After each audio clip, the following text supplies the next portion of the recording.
All right. Good evening, everyone. I'm now calling our Cleveland Heights Planning Commission meeting to order. It is 7 p.m. I would like to let everyone know here that we are being both video and audio recorded. Thank you very much to the new administration for moving us in the right direction. And also to let everyone here know that our October 21st meeting was also recorded and is now, as of today, up on the Cleveland Heights YouTube channel. So if you're interested in... will now be recorded. All right. If you're interested in the meeting from October that was recorded, you can access that on the YouTube channel. And tonight's meeting is being video and audio recorded.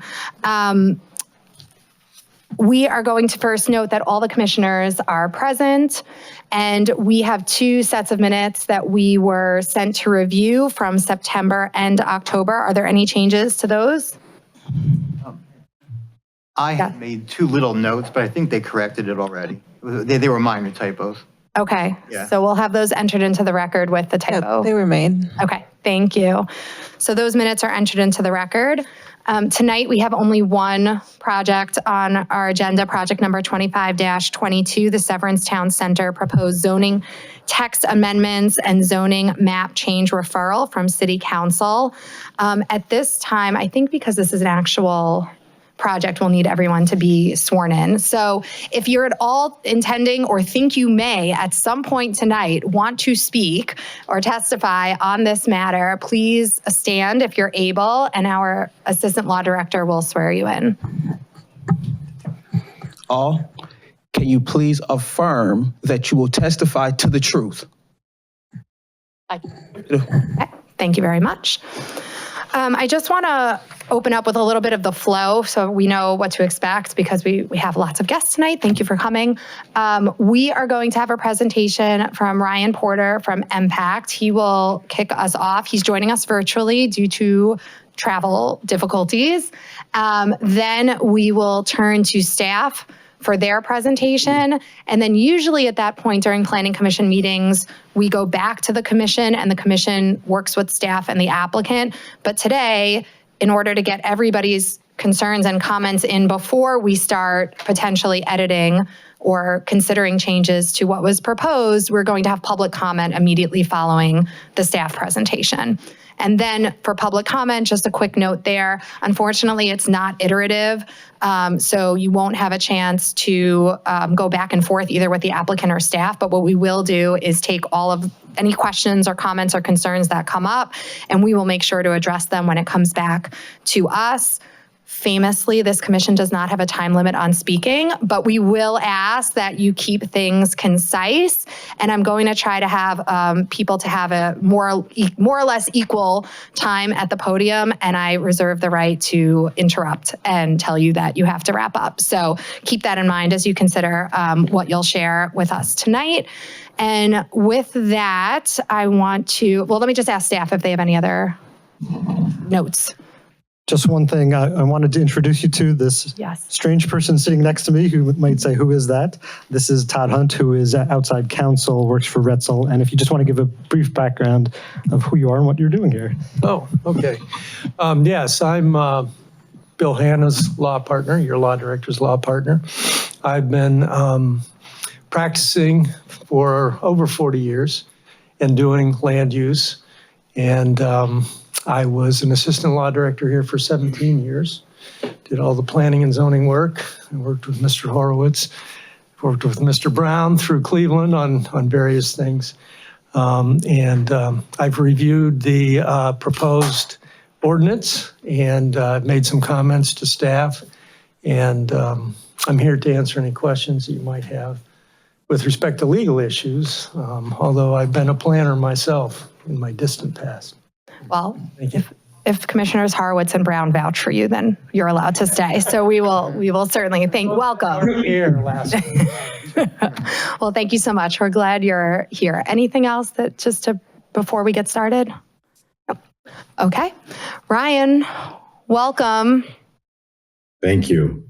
Could I share my screen now? I just need somebody. Should be able to, but Brooke might be the authority on that. The button is not allowing me right now.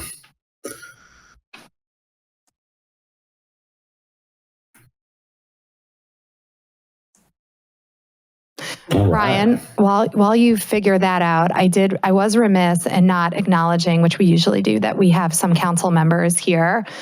We have Mayor-elect Jim Petrus, current council member, and council member Craig Cobb, also council member-elect for the next term. So, and I think that's it, right? Okay. All right, Ryan, back to you. Thank you to the chair. Thank you to the commission. Thank you to everybody for giving me the time this evening. Can everyone see my screen right now? I just want to make sure. Yes. Great. Okay. Bob, can you see? Well, I'm sorry, Ryan, 1 second. Can you see through the? Well, if I had X-ray vision, I could do that thing, yeah. Mayor, you can't. All right, sorry, Ryan, we're just adjusting for all parts of the dais here. Thank you. Oh, yeah, no worries, please.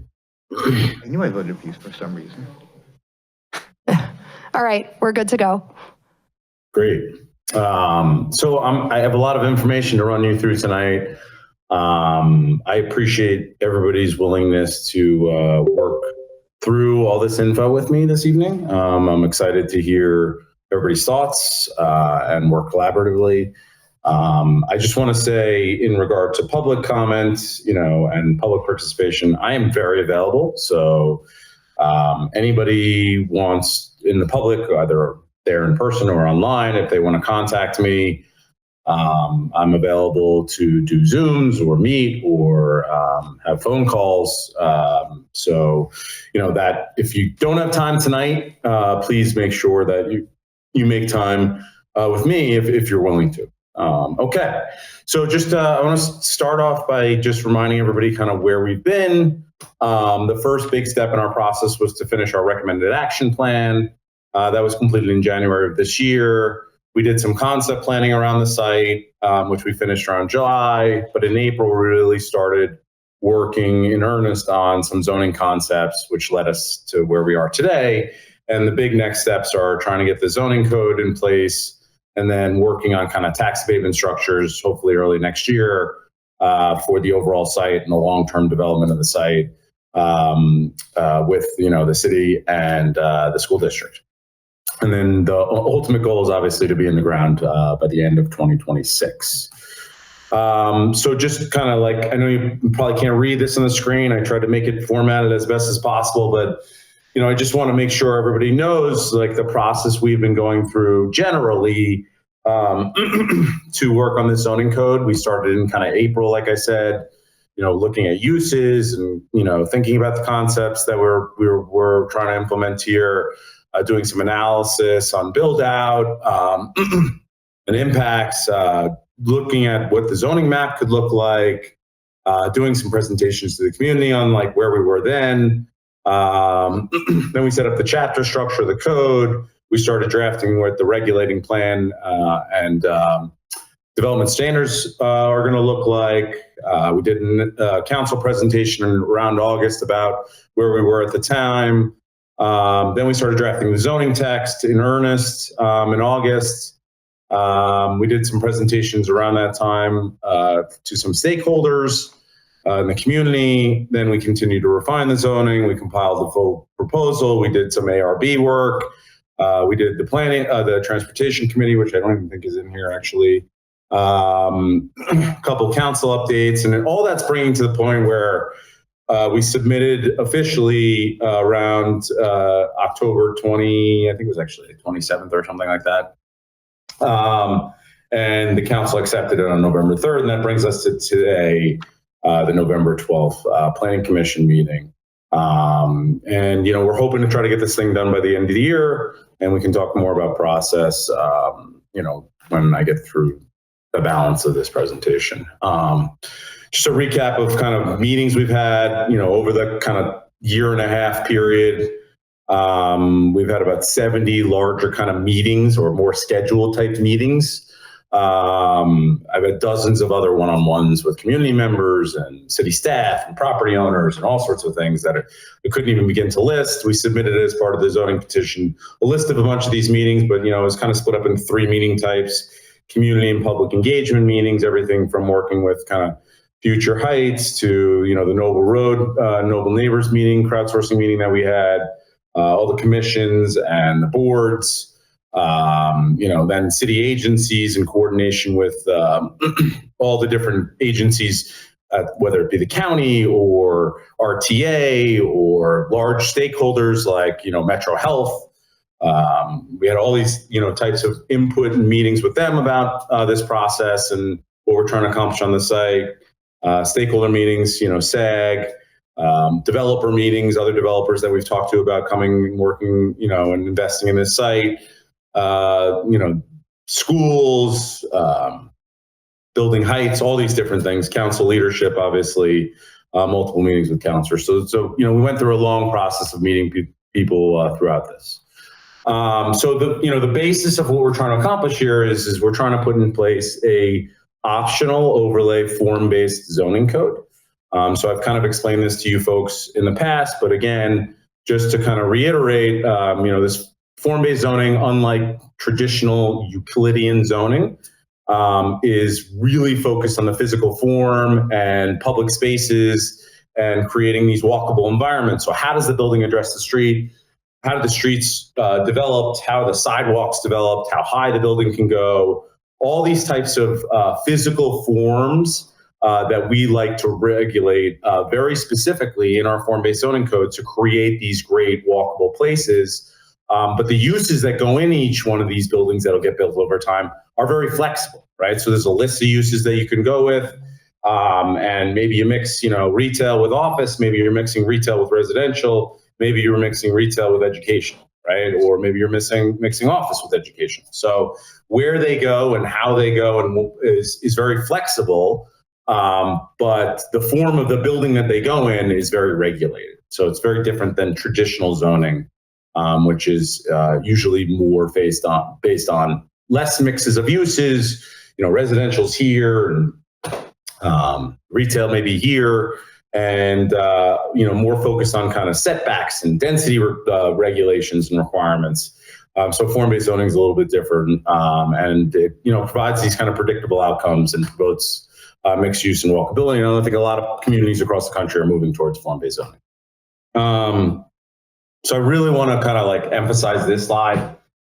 We did do a concept plan for this site, and the primary reason that we did the concept plan was to kind of get a sense of how buildings could fit conceptually on certain blocks and certain areas of the site.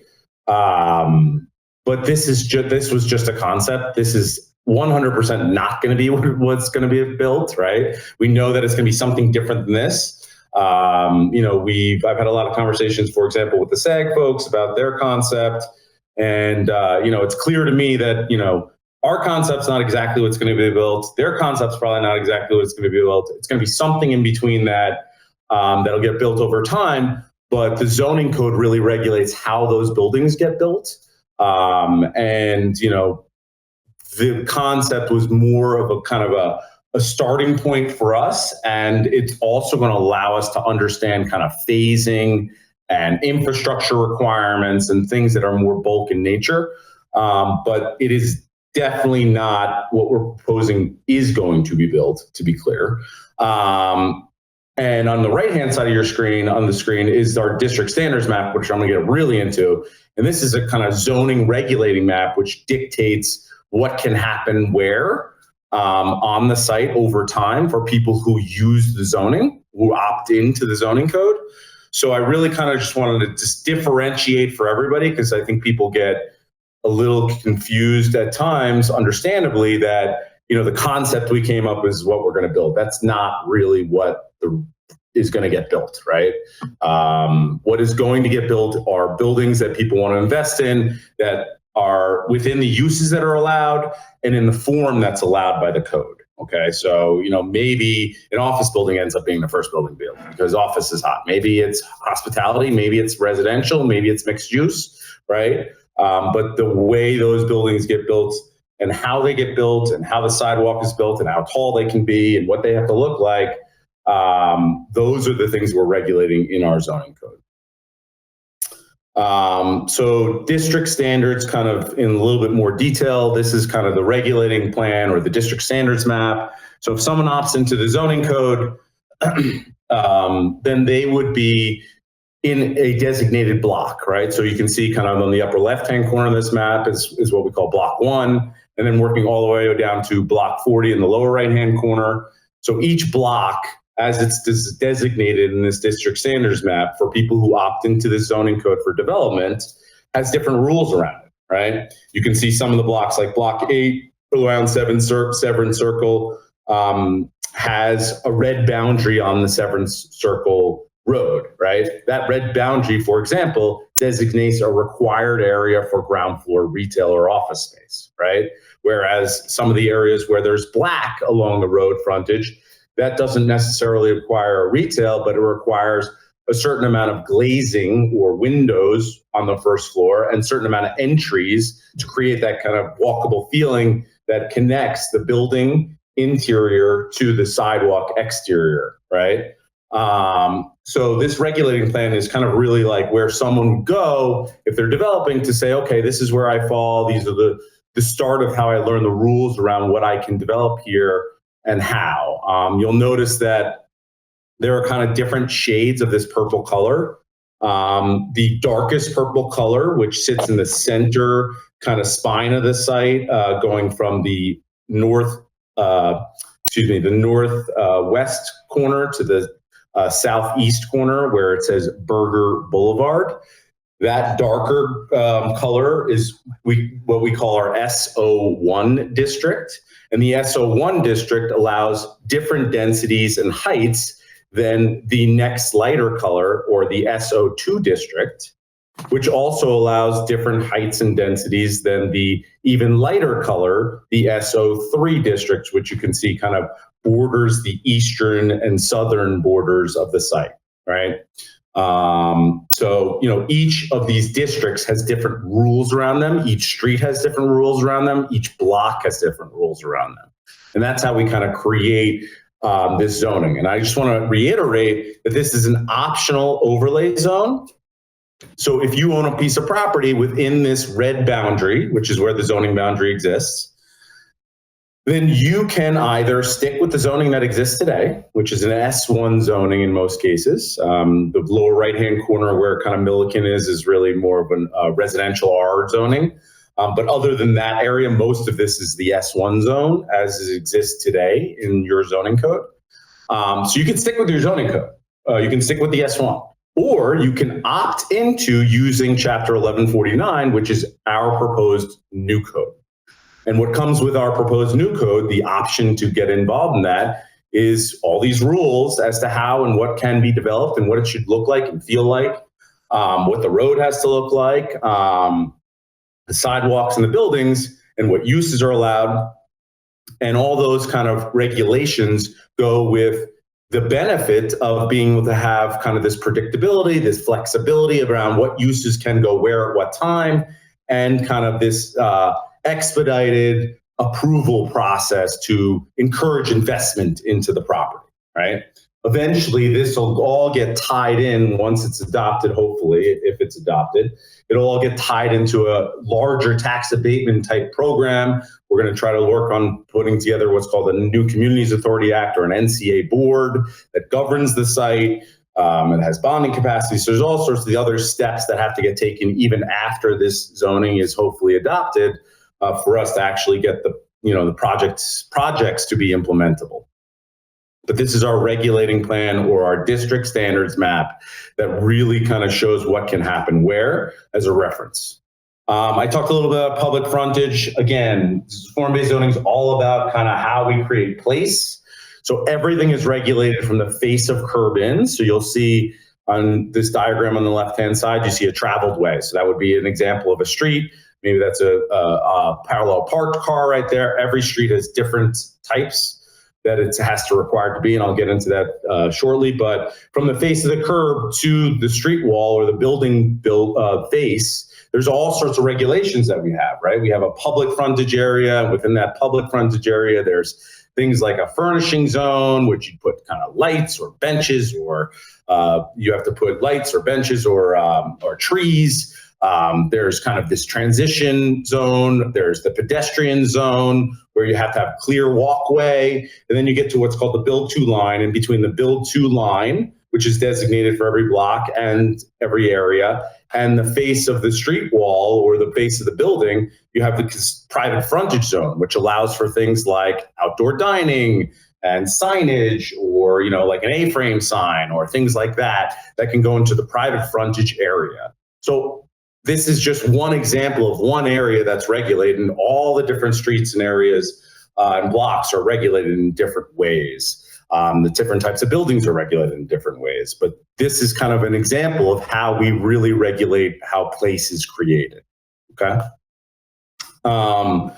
Street types. So I talked a little bit about street types. You can see this map looks somewhat similar to the regulating plan or the development standards map that I was talking about earlier, except it just really focuses on streets. So you can see we have multiple different types of streets, right? We have our A streets, we have B streets, we have C streets, we have D streets. There's different A's also. There's an A1 street versus an A3 street, a C2 street. And each street has different required designs, right? We did a lot of iteration of these street designs actually with your transportation committee around these street designs recently. So some changes have happened that, you know, ended up in the code that you all have in your hands today. They're designed for different capacities and intensities and parking, and they're all multimodal friendly. That was a huge push. I mean, we already had them multimodal friendly, but, you know, the transportation committee and some members of the community have been pushing really hard for, you know, really robust multimodal. You know, we have green pathways. So if you look at the map, there's kind of like areas that don't look like streets. They're little green areas, like B-Bomb Way in the lower right-hand corner. Those are green pathways that are required as part of these developments in the development of these blocks. So those would be non-vehicular pathways. The street locations were strategically picked, right? So, you know, one may say, like, why do we have this still the circle, and why is, you know, the C1 street going in this weird jog and all this kind of stuff? Well, the answer to that is very specific. It's that streets are very expensive to build, and the infrastructure below streets are very expensive to move. So this project, you know, ultimately will have some of it, you know, the financial challenges that are involved in developing in this market. And for us, the most economical way to ensure that there's the least public infrastructure when it comes to streets that have to be moved and things like that was to try to align the streets with existing infrastructure paths and rights of ways and streets. And it actually ended up being a pretty good street grid also from our perspective, and created good development blocks. But a lot of these streets were designed to keep the water and the sewer and the drainage and the curbing. The street will be rebuilt, right? So it'll have new paving, and it'll have cycle tracks, and it'll have new curbs and new, you know, sidewalks and street trees and all this stuff. But the hope is that you don't have to move the stormwater infrastructure and the sewer lines that are all underneath it, and the water lines and the utility lines. They might have to be upgraded, but you don't have to relocate all of them, right? So, you know, there was the ability to kind of create a street grid around that still created walkable blocks, but preserve some of the infrastructure underneath it. These are just 3 select street typologies. There are many. There are, I think, a dozen or so. You know, there's the A1s versus the A3 versus the, you know, so all, and then the Bs and the Cs and the D streets. But I picked one from an a B, and a D, but you can see kind of this A1 street design requirement. This would be, you know, a travel way, right? We would have travel ways. We would have cycle tracks. We would have kind of how the width of the travel way is very specifically designed. You know, how it meets the sidewalk.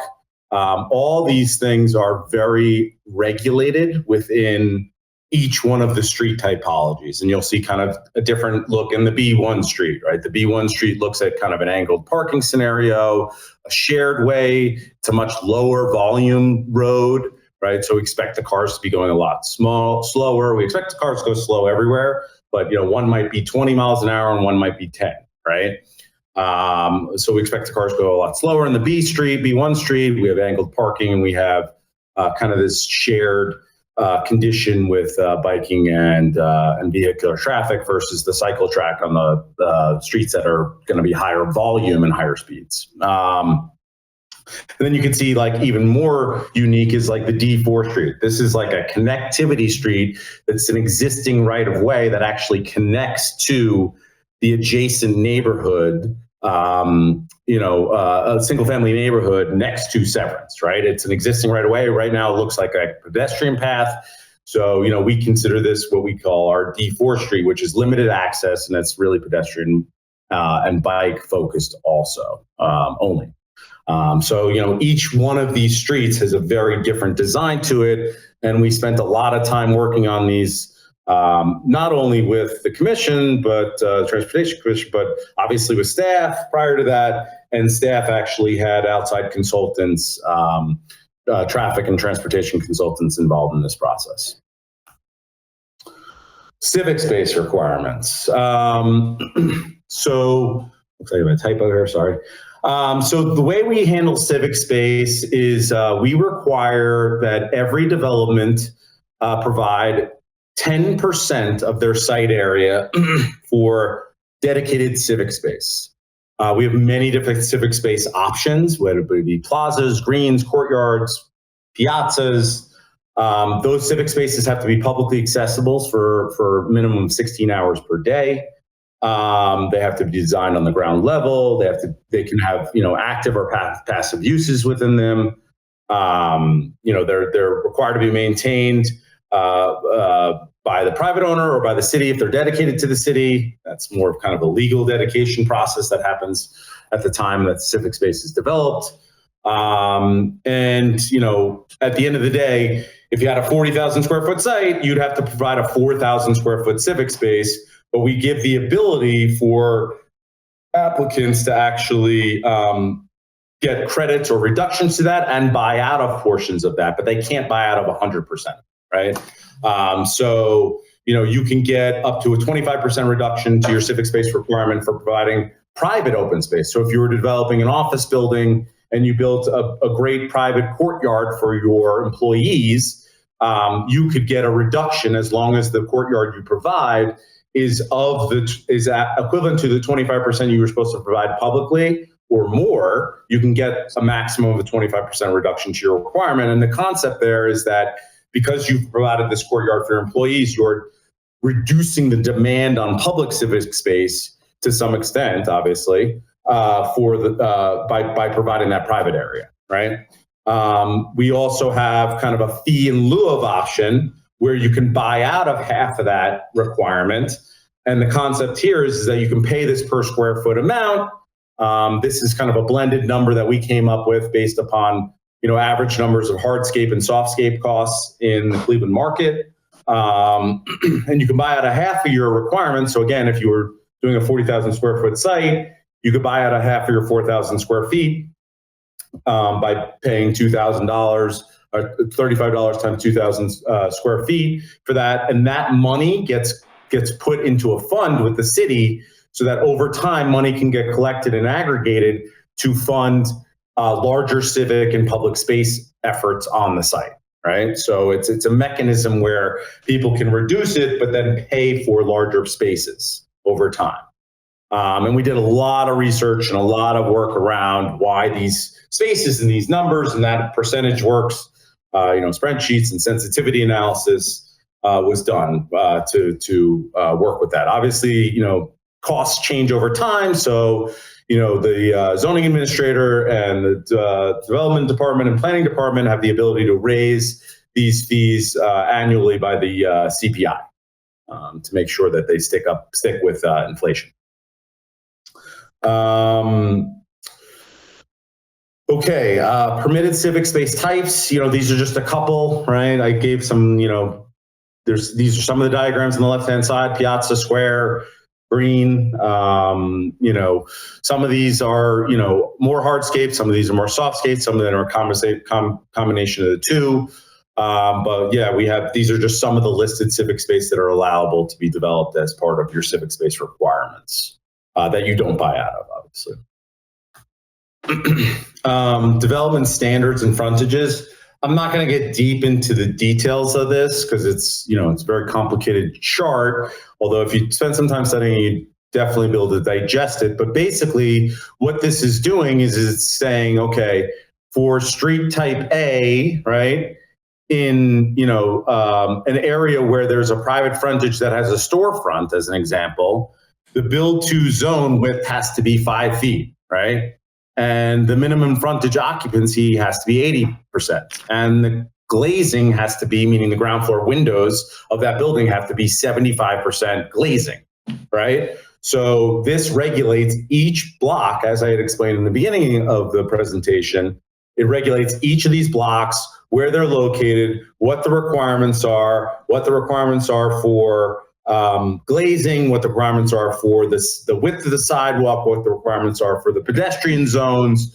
So it really kind of regulates that, and it changes and toggles depending on whether you're in the higher density SO1 district down that core Burger Boulevard, or you're out in the further districts that are closer to single family homes with lower density stuff in the SO3 district. And whether you're using a porch or a stoop or a terrace, all these things are regulated. Also at the bottom talks about when you get to certain heights, how you have to step buildings back so that it looks like a lower building. And I'll get into the building heights shortly. Ryan, can you just, because I think most of us on the dais have the petition with us. So when you have these charts, can you just tell us what page it is in the, because we cannot see that. Oof, I can. I would have to exit the screen to look at the thing, to look at the actual code to tell you what page it is. Is it helpful? I could go to the code if the chair would prefer that. So, Commissioner Hart says maybe page 63 for frontages. Yeah. No, Let me see. No, the picture on the left side, I know. I'm looking for the tables. Let me. Sorry, I didn't mean to interrupt your flow. I did not realize. No. It's a great question. It's funny because when I was cropping the images, to be honest with you, I cropped out the pictures, the page numbers, and I realized that I probably should not. Madam Chair. Oh, it's page 7. Is that okay? And then I just have a quick question for you because for me, but also it may be a question that people are having right now.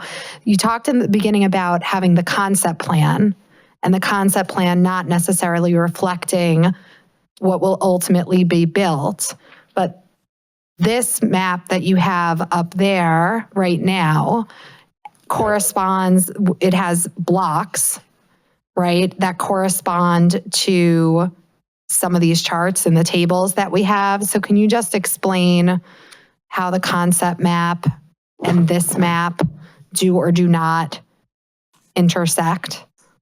Yeah. So it's a great question. So the concept plan allowed us to kind of see how buildings could fit, right?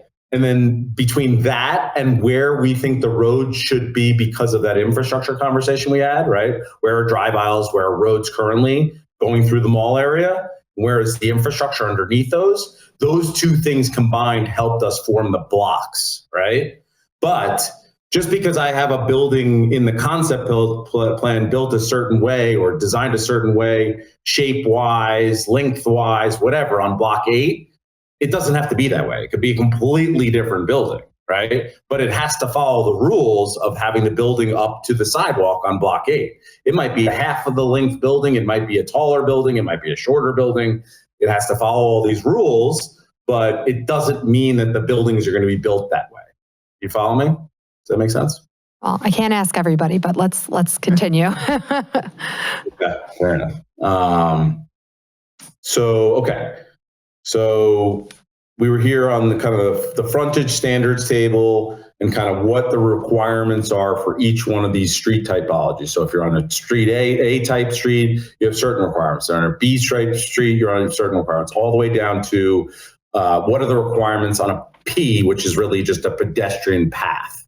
What are the requirements of the frontages on that pedestrian path? And all these rules are different.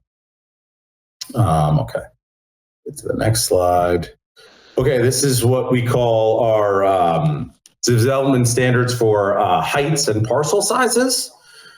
So again, so you have your blocks, right? And within your blocks, you have a parcel, right? So someone may subdivide half of block. I keep using block 8 so that everybody can focus on the same block. But let's look at block 8 for a second. In theory, someone's probably not going to develop all of block 8 at one time, right? So maybe someone comes in and they subdivide half of block 8, right? Well, half of block 8 or whatever parcel they subdivided within block 8 will have a certain size, right? If that parcel size is 5,000 square feet, you'll see development standard 1, right? Requires a minimum of 50 feet of frontage along the road and minimum of 5,000 square feet of site area, right? And in that case, in the SO1 district, right, whether you're in that, right now, block 8 is actually SO2. So in the SO2 district, your building would have to be a minimum of 2 stories and a maximum of 4 stories or 50 feet, okay? So if you have a 5,000 square foot site within one of those development standard 1, that would mean put you in development standard 1. And if you're in the SO2, you are between 2 and 4 stories is the requirement. Versus, let's go to the other extreme all the way to the right-hand side, okay? If you have a much bigger site, right? Let's say you subdivide block 8 now and you have 150 feet of frontage, which, you know, the frontage on block 8 is probably like 250 feet. So you're most of block 8, right? It's frontage along Severn Circle. If you have 150 feet of frontage and up to a 30,000 square foot site, and you're still in SO2, now your minimum stories are 3 and your maximum stories are 6, right? So the thesis in form-based zoning around this is that the size of your site and the frontage of your site should provide you the ability to have higher height, right? Because you're building along a bigger plane along the frontage of the property, right? And this again kind of talks about how, you know, it drops down obviously as you get from SO1 where it's the densest, right, down to SO3, which is the least dense, right? So the most maximum development size would be the development standard 3, right-hand side of the column, right, in an SO1 district, right? If you have a 30,000 square foot site in that center area, that's the darkest color, that purple area along Burger Boulevard only, right? And you have a 30,000 square foot site, almost an acre site, you can go no less than 4 stories and no more than 8 stories tall and 96 feet, right? Whereas if you were in SO3, the lightest color district down near the edges of the site where the buffer zone is and the single family homes are, right? If you're over there and you have that same 150 feet of frontage and 30,000 square feet, your minimum is 1 story and your maximum is still only 2 stories or 35 feet, right? So this is the thesis that in the core, we're going to be higher and taller and denser. And as we move out to the edges of the site, especially towards the single family home product, we're going to transect down to lower density, lower heights product, right? So we're working our way from the center of the downtown out to the edges of the downtown. I'm going to stop. Should I stop or keep going? Let's keep going. Okay. So then we have kind of our permitted uses, okay? We have our permitted uses table. So these are the uses that are allowed under the code, okay? That we're recommending to be allowed under the code. Some are permitted, some are conditional, and some are prohibited, depending on, again, where you are on the site. So certain uses are allowed in SO1, but maybe not allowed in SO3, right? And, you know, they're broken down into specifics underneath each major category. So we have retail, we have office uses, we have residential uses, we have arts and cultural uses, we have hospitality, institutional, light industrial, parking, obviously, and utilities. and all of them have different permitteds versus conditional versus not allowed, depending on where you lie within the site, right? You can mix any of these uses with each other as long as they're both permitted in that district or in that zone. And that's kind of the flexibility that we design these codes around, so that if hospitality is really hot in the market and people are financing hospitalities and hotels, then maybe that's a first mover, and that's allowed in certain areas but not allowed in others, right? So it's not allowed in the SO3, right? We don't allow for you to build a hotel in that SO3 zone near the where it borders the single family homes, but you are allowed to build a hotel in SO1 and SO2.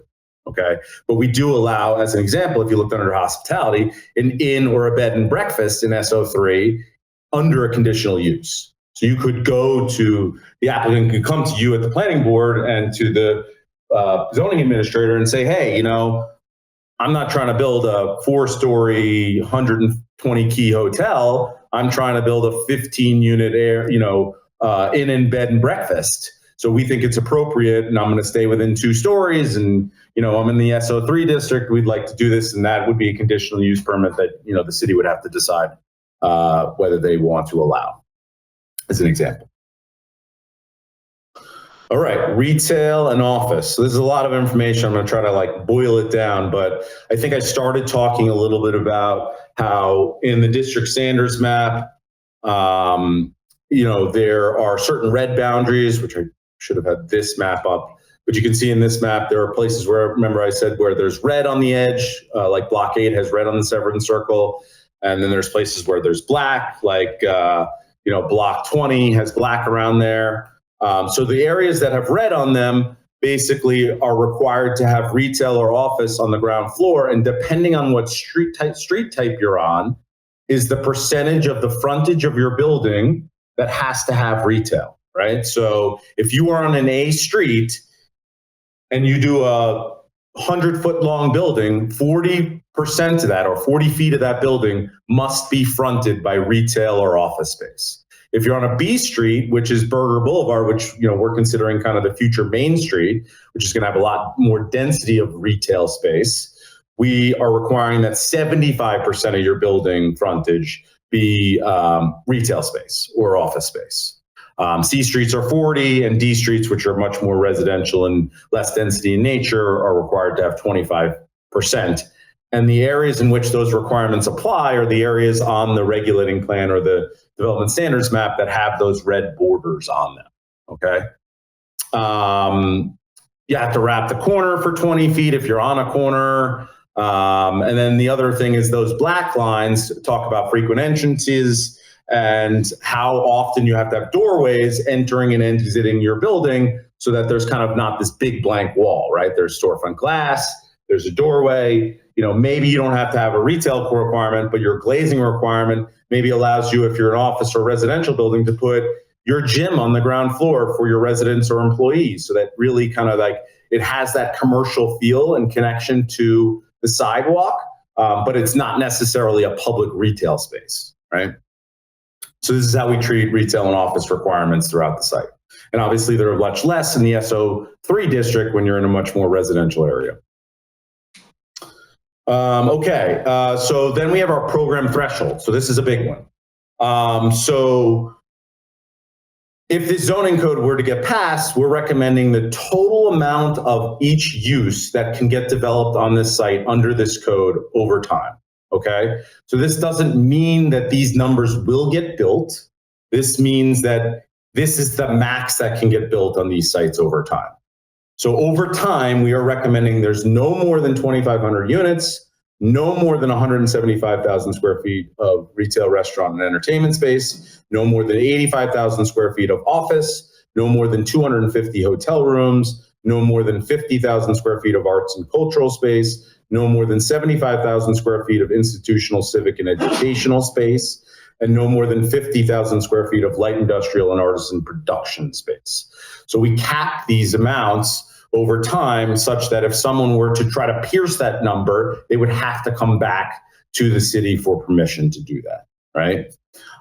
We break the residential into 3 thresholds. There's threshold 1, threshold 2, and threshold 3. These are cumulative numbers. So there's 850, then the next 1,000, then the next 650. And the reason we do that is for 2 reasons. One, when we get into the concept of this tax abatement structure for development, we're going to want to set this up so that the threshold 1 people that come in get the better benefit than the threshold 3 people who are taking much less risk because they're coming into a much more established place. And then the other reason that we do that is because we want to recommend a requirement of 20% of each threshold's unit counts be affordable housing to people in the 60 to 80% range of AMI. And I know that that doesn't mean a whole lot to some people. So I tried to put something on the slide to talk through what that means. So just to give you an example, if 20% of the units are between 60 and 80% AMI, that would mean a 1-bedroom unit that's between $1,000 and $1,300 a month, which is for someone making basically between $40,000 and $50,000 a year. A 2-bedroom, $1,200 to $1,500. That's like a $48,000 to $58,000 person per year salary. A 3-bedroom would be $1,400 to $1,700, which is like $56,000 to $66,000 average median income numbers.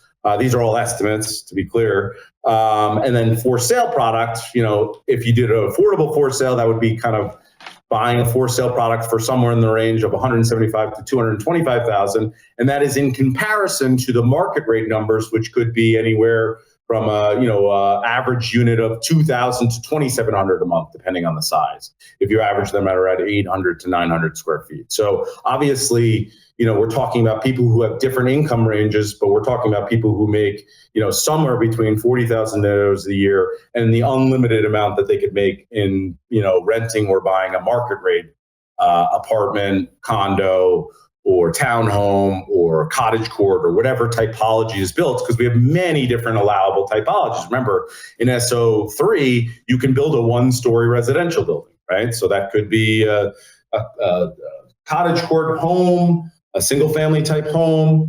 So there's different allowabilities in different zones as to what the density looks like. But from an affordability perspective, we're looking to kind of target these ranges for about 20% of the units. All right, so why form-based zoning? I just want to kind of conclude. I know it's been a long presentation. It's already 7:48, so thank you for your patience. So predictable outcomes. So developers can see results. Investors can see results. They see what the public forum is going to look like. They see what we're working towards. And it reduces the entitlement risk for them. So they can come in and know that they're ready to invest and get it going, right? Design flexibility of where uses go is really important, right? We know we have this box of uses that you can do, but the buildings have to be built a certain way and the uses can be intermingled within the buildings. A streamlined approval process, which has kind of this like pre-review with this technical advisory committee, this TAC, then it moves into kind of the formal land use process, but we're looking at something that would be, once you get through the first couple of months of the TAC review and get into the official process, something in the range of 90 to 120 days is what we're looking at. The market responsiveness, so the phasing and the timing and things can evolve over time, so markets can adjust. The market can adjust with the plan. Can attract long-term capital to feel the kind of stability and the placemaking that's going on here. There's community confidence that it's going to have a well-designed outcome that has good public space and good connectivity to the street and the sidewalks and places people want to be and walk. And then the public realm emphasis, so really kind of trying to create, vibrant civic spaces and building frontages and, places where people can socialize and interact like they did at one point at the mall when the mall was healthy, right? But in a very different walkable form. The only thing I wanted to mention at the end is, again, after this, we'll start moving into a discussion once we get through the zoning. If we're lucky enough to get it approved, we would start moving into a discussion about starting to form this new Communities Authority Board and Act, working on these tax abatements. We do some sort of combination of like CRAs within the NCA and a TIF. None of that means anything acronym-wise probably to most people, but there's going to be a lot of efforts and presentations and public meetings around that, both with the city and the school board. And with that, I'll kind of just end with the fact that we are on number 3 on this project timing overview schedule, and we're excited to move the ball forward. So I will stop there. And yeah, thank you. Okay, thank you so much. Well, don't go anywhere. We'll come back to you, but you can, if you want to take a camera break, we understand. And let's turn to staff for our staff presentation. I'll stop sharing. Thanks. So we're all familiar with where we're located. So, and in the interest of time, we're not going to go through it. But the current zoning, as you know, for the Severance Circle area is S1, and surrounding it, as you can see from this map, are primarily a single-family properties. So there, it's a little more clear if you use our zoning map. So then this is the proposed map change where the overlay district is the hatched area. And you can see on this map, they tried to demonstrate where the conservation or the areas that would be preserved. That's mostly where the existing trees are in our Severance area. Karen, just a quick question on that. Map-wise, you said that the overlay is the hatched Yes. area. Okay. And so the difference in colors there between, I guess, what is the Milliken site and then the rest of Severance is because the underlying zoning is different. So as you remember, so this that's is optional. single family versus Right. the S1. Okay. Right. So the But- overlay you would opt into. So you can see, I think it's where they're side by side there, it's a little bit easier to see Yep. the hatched area. There is some of that that is zoned a single family. Okay. I just wanted to clarify that the overlay extended because on all of the impact, all of the documents, it includes the Milliken site in the overlay. So I just want to make sure. Okay. Great. Sorry to interrupt. Thank you. Nope, all good. And this is a team effort, so you may have other members of your planning staff jumping in.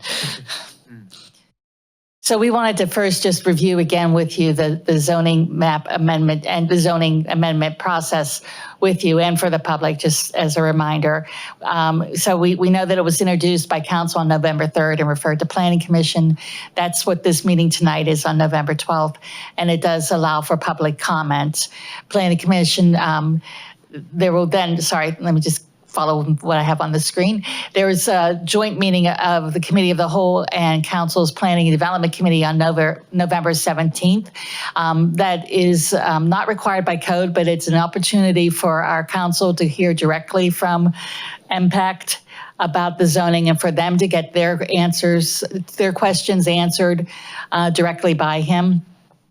Then on this, That's on, sorry to interrupt, that's at 7:30 or 7 o'clock? that is on November 17th. I don't have the time, but we'll check. Okay. And that meeting really is not intended to have public comment, although you can obviously, all meetings are open to the public for listening. Should Planning Commission make recommendations tonight, then the council would hold a public hearing on the recommended zoning and map changes on December 15th. Again, if we could check the time, I believe that is. I think that's 5 p.m. for I the have public that. hearing. If I had my agenda, I could tell you. Yes, that is 5 p.m., sorry. And that does, of course, is intended for public comment. So there'd be a brief, as brief as we can, make a presentation of what the ordinances are, and then the public would be invited to comment for council's to hear. And then, should things then progress, council could potentially on December 15th consider this ordinance. And again, that's, if depending on what type of public comment we would get on the 15th. So we should just take a moment here. I want to clarify that our role, as we normally do with this, our role is recommending approval to council. I know you have a slide later on, but that final number 6, that action by council, should we get to that point, that would be officially adopting. Correct. Or not adopting the Or adopting ordinances. with Yes. amendments to what was originally presented. Right. I just want to make clear that that's not what's happening tonight, but is the end of the process at whatever point that end happens. Correct. So this is just the formal process with the different boards that review. Yeah, and that's done by council, not the planning commission. You're absolutely right. That is action by city council. So we just wanted to remind, Ryan did touch on this, but this was submitted in his materials with their request for the zoning amendment and zoning map change, that they did have extensive public engagement. And he did enumerate all of those different meetings with different individuals and groups and public sessions that they've had before coming to this drafting of a form-based zoning code change. So all of that input was already gathered and used by them as they moved forward. Tonight, as you said, Planning Commission is being asked to consider this question, and in the interest of moving the question forward, should that be what the Planning Commission wants to do? There's really 4 options that you could have, or actions that the commission could take. One would be to recommend approval of the ordinance as they were received by City Council. The second is that you could recommend approval with comments and recommendations. The third is you could recommend approval of the ordinance with comments and recommendations and reserve the right for the Planning Commission to provide further comments, which you could do at the public hearing. Or the fourth, of course, is you could recommend denial of the ordinance. And just on that, and I'm just opening up my calendar to see our December Planning Commission meeting is December 10th. Correct. So should we wish to discuss this further and we decide to reserve the right to recommend further changes, we could do that on December 10th with additional public comment and then forward that in time for the public hearing and to council for consideration. That is correct. Okay. Let me just pause here. Any questions from the commissioners for staff just on the process itself and what we're being asked to do tonight? Okay, great. Is that the end of, oh, you have more. Well, I believe the next slide is, we actually put in a slide with some of staff's comments and questions, but I believe you wanted to hold that for now. Yes, let's hold that because that'll be part of our work that we're going to do tonight. But let's now open it up for public comment. If anyone came in late, if you do wish to speak today, we will get you sworn in by our assistant law director. But just show of hands, who would like to give public comment at this point? Okay. Okay, anyone that was not sworn in at the beginning, no shame. Okay, so if you two could just stand right now and our Assistant Law Director Hines will swear affirm you in. Please affirm that you will testify to the truth. Okay, thank you. We're gonna go from left to right, so hands again so I can see. Okay, we'll start with Mr. Nowak and then Ms. Wintner, and then Mrs. Whipple, and then we'll continue on. And we'll just ask, so our process is, just as a reminder, come up to the podium. We'll make sure the mic is working. Sometimes it's not. State your name. Oh, use the handheld mic, please. Christy, this one? Yes, I believe that's the one that's functioning. And so we can get it on the recording and just give a street that you live on, that you've been. It's a button. There we go. And Hear me? yes, and just a reminder that we don't have hard and fast time limits, but please be concise and I'll reserve the right to interrupt if we're going too long. Well, thank you very much. And thank you, Ryan, if you can hear this, for being so informative over so many months and working with all of us. I am going to not comment. Name, sorry. Give your name for the record and your street. Larry Nowak. And I'm associated Address. with the Severance Action Group. And just an address or a street name. Edge Hill. Thank you. Okay.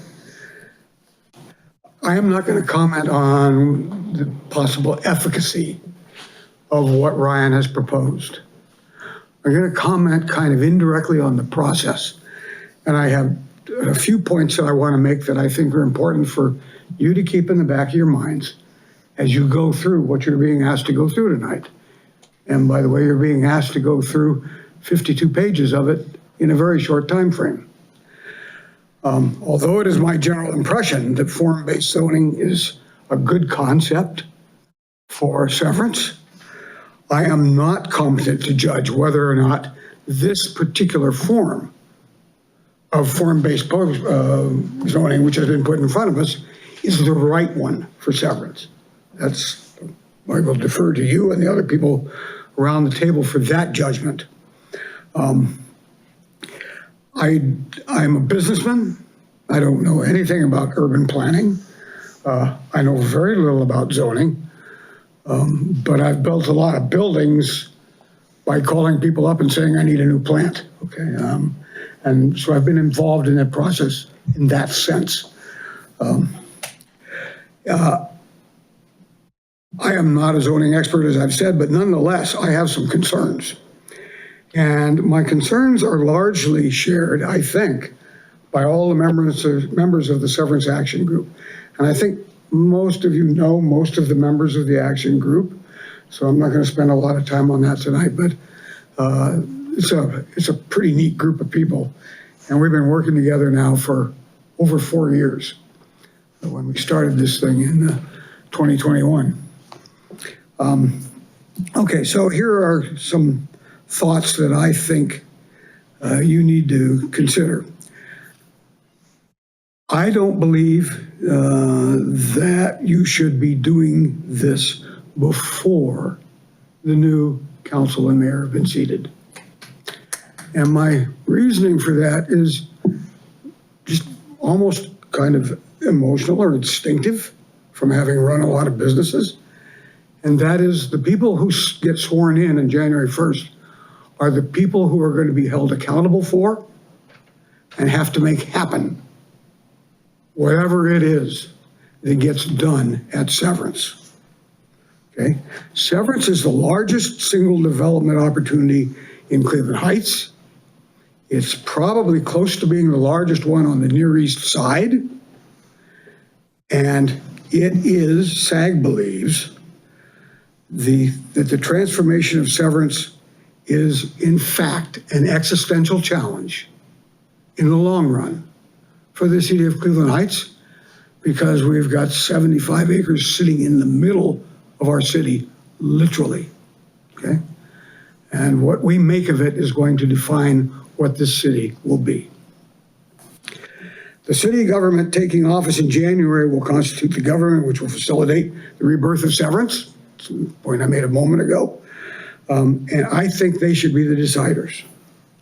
Last, and perhaps most important from my perspective, okay, and this will give Tony and Jim a heart attack, but they've both had a chance to hear it before, so maybe their hearts are conditioned.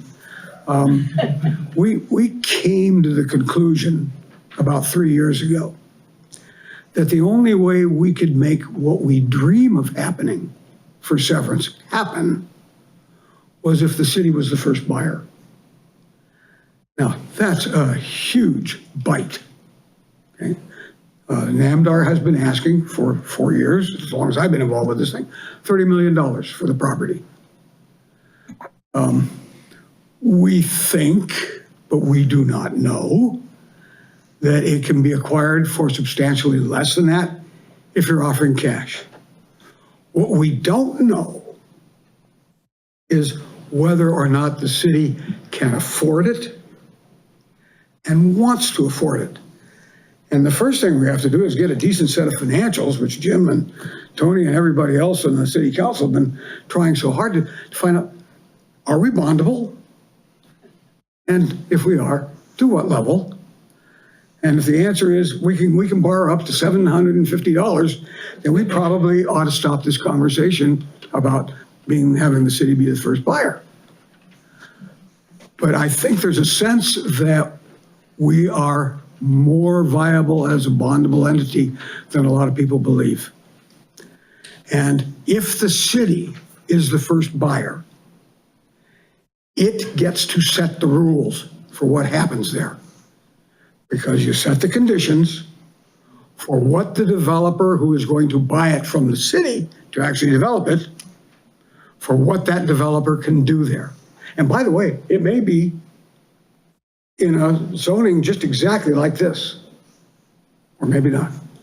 And as Ryan points out, if it's not this one, there is the S1 that will exist underneath this and could be used. So I ask you to not rush to judgment on this. We're talking about the single most important development project in the history probably of Cleveland Heights, at least certainly the recent history, and that is likely to happen in my lifetime for sure, and maybe many others sitting around this room. Make a good decision and don't be rushed. Ryan has a strong desire to get this approved right away, and I understand why. He has a timeline he's trying to keep. He is trying to keep a partner pleased with progress, okay? And those are important issues. And by the way, whoever builds this thing has got to make money, folks, or it ain't gonna get built. But we do not have to let the developers and Namdar's timeline be our timeline. We have the capability and the option and the right to make our own decision about when this gets done and how we make that decision. That's all I have to say. Thank you. Thank you so much, Ms. Wintner. You can just pass the mic to, she'll need to, yeah. Janice? Good evening, I'm Jennifer Wintner from Scarborough. And I echo what Larry just said about slowing the review process down. I think it's very important. I have several concerns about the proposed zoning. First, I have concerns about just the writing. Sections are cross-referenced rather than contiguous, creating unnecessary confusion when reading the code. Material terms are used without definitions for them. The drawing that we've seen with the street grid and block grid are included, but it's unclear whether the code mandates that future development conform with this grid. Minimum and maximum numbers of types of housing units and square footage for various uses are stipulated, seemingly arbitrarily. The zoning is crafted to enable construction of up to 2,500 high-density units. Although the impact plan acknowledges that it will take 20 years to maybe build and absorb that number of units. The result of the code and the plan will be to concentrate development in a small portion of the site and hope that eventually the entire site will be built out. Additionally, there are no requirements in the code for parking structures, so we will continue to have a sea of parking. And the Central Park feature, which has been key to the version that SAG and many in the city have thought to be so important, has been excluded from this code and the plan. Impacts plan and proposed zoning are starting points for community discussion. We need an iterative process between impact and Cleveland Heights residents and officials to ensure that we end up with a development plan that creates a vibrant city center and responds to real market demand for housing and commercial space. So again, I just urge you to please take your time, let the community participate in the discussion before any decision is made. Thank you so much.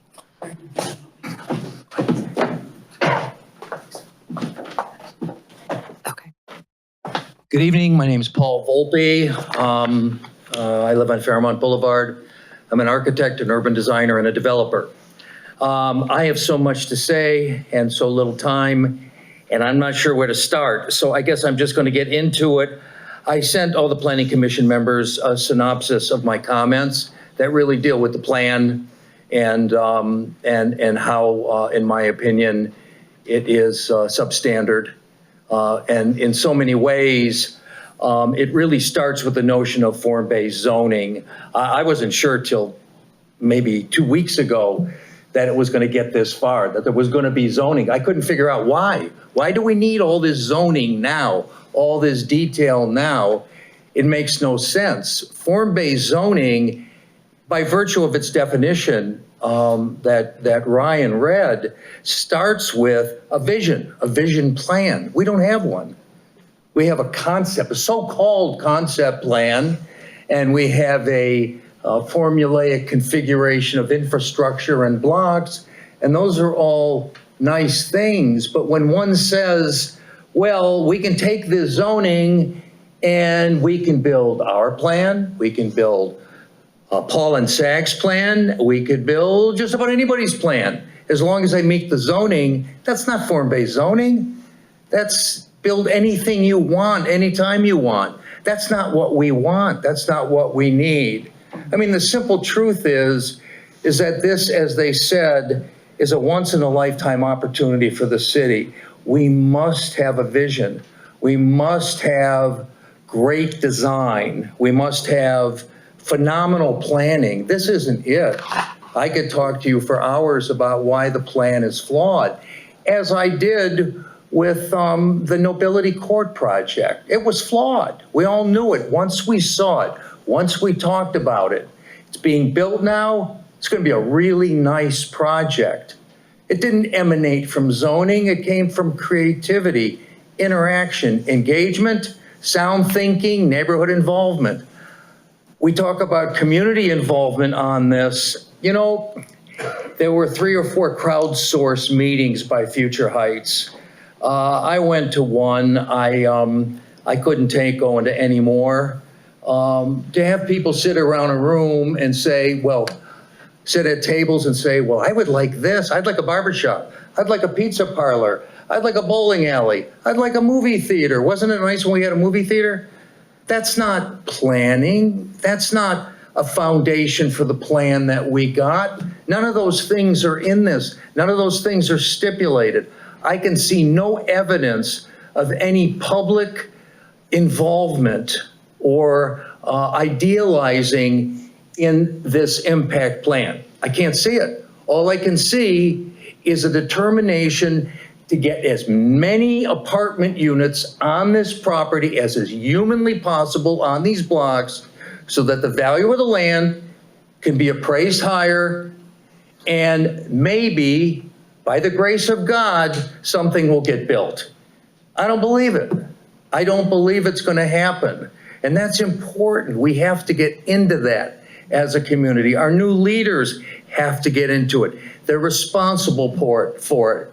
But without a vision, without things that depict something that is singularly about our community, about the connections to the context around it, the neighborhoods, about the right mixture of units, not just, I want a maximum of this much, but whatever you come on with is okay as long as it meets this code. That's not acceptable. That's not the way it's done. I'm going to end by saying I've got a lot of experience in this, okay? Others in this room do, okay? I won't name any names, but I will say that we took an old Eveready battery plant on the west side of Cleveland, and through real form-based planning, put together a redevelopment strategy that people said could never be done. We raised the money. We built hundreds of new beautiful homes, created a neighborhood, which is what this is. This isn't a development. This is not a reimagined new urbanist shopping center. It's a village. This is a village. And we have to think of it that way. And that's what we did at the Eveready battery plant. We did the same thing at Mill Creek. It was the old state rehabilitation center on the south side of the city. And these are in areas that aren't what they are today. All these areas have come alive because of the investment like this that have been made. And Nate Zaremba and I built a whole new neighborhood there. We can do that here, but we started with vision. We started with solid planning, programs that made sense, economic and otherwise, and we got it done. And we got it done in reasonable timeframes. I strongly suggest we do that here. We got to hit the brakes, back up, start talking to each other, have real engagement with each other, and we'll get this done. We've been working on this for 5 years, and it's about time, I think, people start to listen. Okay. Thank you.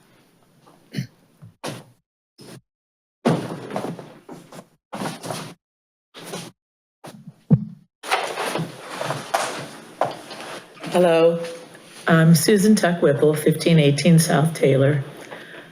I take issue with the screen that showed all this public involvement. I've been a paralegal over 50 years. I've lived on that street over 30. And when they were working on resurfacing South Taylor, I got into a legal battle with the city over lack of notice. Tonight was the first time I'm here. Today was the first mailing. I'm here in response to a mailing I received. They gave the wrong time. It said 7:30. So I came at 7:30. On the envelope, it said, you know, for you're getting this because you're in South Taylor and you're resident. Didn't have my name. So I thought, oh, this is the first notice of something happening. I didn't know about these August 25th, these other dates. And if my husband is an attorney and we ended up having public records and we did win the lawsuit and the city had to reimburse us for, you know, saying that they sent notice when they didn't. And the city also at one point, I'm not saying it was zoning or planning, but that bright green section there on South Taylor, almost directly across from my house where the cut-through street is, that is a perpetual green space. And I have documentation that used to be on the website for the master plan, perpetual. About maybe 20 years ago, they said, well, we're gonna put a McDonald's there, we're gonna put another street. It's like, whoa. I had to be the one squawking. That's perpetual. It's been given to the city perpetually to be a green space. So I'm considering all this that I'm hearing tonight, that has anyone double checked any of these things? For one, I'm saying honestly, this is my first notice and the time was wrong. And I just echo the sentiments of the speakers before me that please put the brakes on. I've been to, I don't know, 50 meet and greets with our now new elected mayor. He has so many plans. He has so many connections. There are so many great things like the Oberlin coming into Park Synagogue. Something great like that could happen with Case Western. There's so many things that could happen with the new slate of elected officials and the new slate of our new mayor that really reflect the sentiments of the voters. And I thank you, and I appreciate if you'll take the brakes on this as well. Thank you. Can I just see another show of hands of who wants to speak tonight? So, yeah, either one, yeah, go ahead, that's fine. Yeah, Chad or Michael. And just name, address. Hi, my name is Chad Wiseman, 2725 Hampshire Road, Unit 5. I had the privilege of working at the planning department a couple summers ago. And overall, very excited about the prospect of redevelopment of Severance, and just want to emphasize that, you know, should be a neighborhood. And, you know, planned unit developments and a lot of these type of ways of designing spaces are, you know, sometimes they can look a little tacky. And I would just emphasize and keep it within the character of Cleveland Heights, and to prioritize building a neighborhood. And, you know, I wrote this memo, I had the opportunity to write this memo for the city. That it was really a great learning experience, and I was really grateful to be able to do it. And I had this idea of like the classification for the code of being like a TC classification for town center. And I just wanted to throw that out there as a possible idea of just to kind of keep the intention of what this ought to be, which is a town center and a neighborhood. So yeah, that's really like what I included in my memo. That if any relic were to survive from that, I would want that TC idea to kind of be incorporated into this. And with that's really all I got. So thanks. Thank you. Michael, do you want to?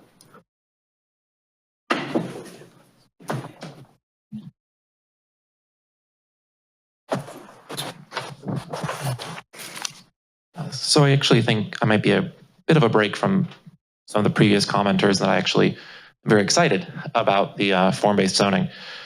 Weird to hear my voice in the microphone. Sorry, just name, street. Oh, sorry. My name is Michael Bending. I live on Edge Hill Road. So as I mentioned, I'm very excited to hear when I heard that they were doing form-based zoning. That was something I was very excited about. People might not be aware, but the term Euclidean zoning actually comes from Euclid, Ohio. There was a court case, Euclid versus Amber Realty, and I've always been very much on the impression that this is something that I would like to put in the past. I think that the way that we do zoning in the United States is archaic. I think it's too prescriptive. I think form-based zoning and these types of changes are in some cases bold and different, but I think they present people with a flexibility to let things change over time. If you look at Severance, it's kind of falling apart. And part of the reason for that is because for years, things like outdoor malls, things like just malls in general were very popular. And then they stopped being popular. And the zoning didn't change to reflect the change in usage. Form-based zoning lets these types of things move and change organically so that when, sure, okay, maybe this year we have a mall and then, okay, that's not popular anymore. No one wants to go to malls anymore. Okay, we want to move it and change something. Oh, now we're going to put houses there, tea shops, coffee places. I don't know, people like coffee. And I think that that's something that to me is why stuff like this is exciting. It's an opportunity to let the use of land and stuff change over time in a way that reflects the current needs of the community, not the needs of the community from 5 years ago or 10 years ago or 50 years ago. I'm also very excited to see a lot of mixed use, a lot of new housing typologies, things like that as an option.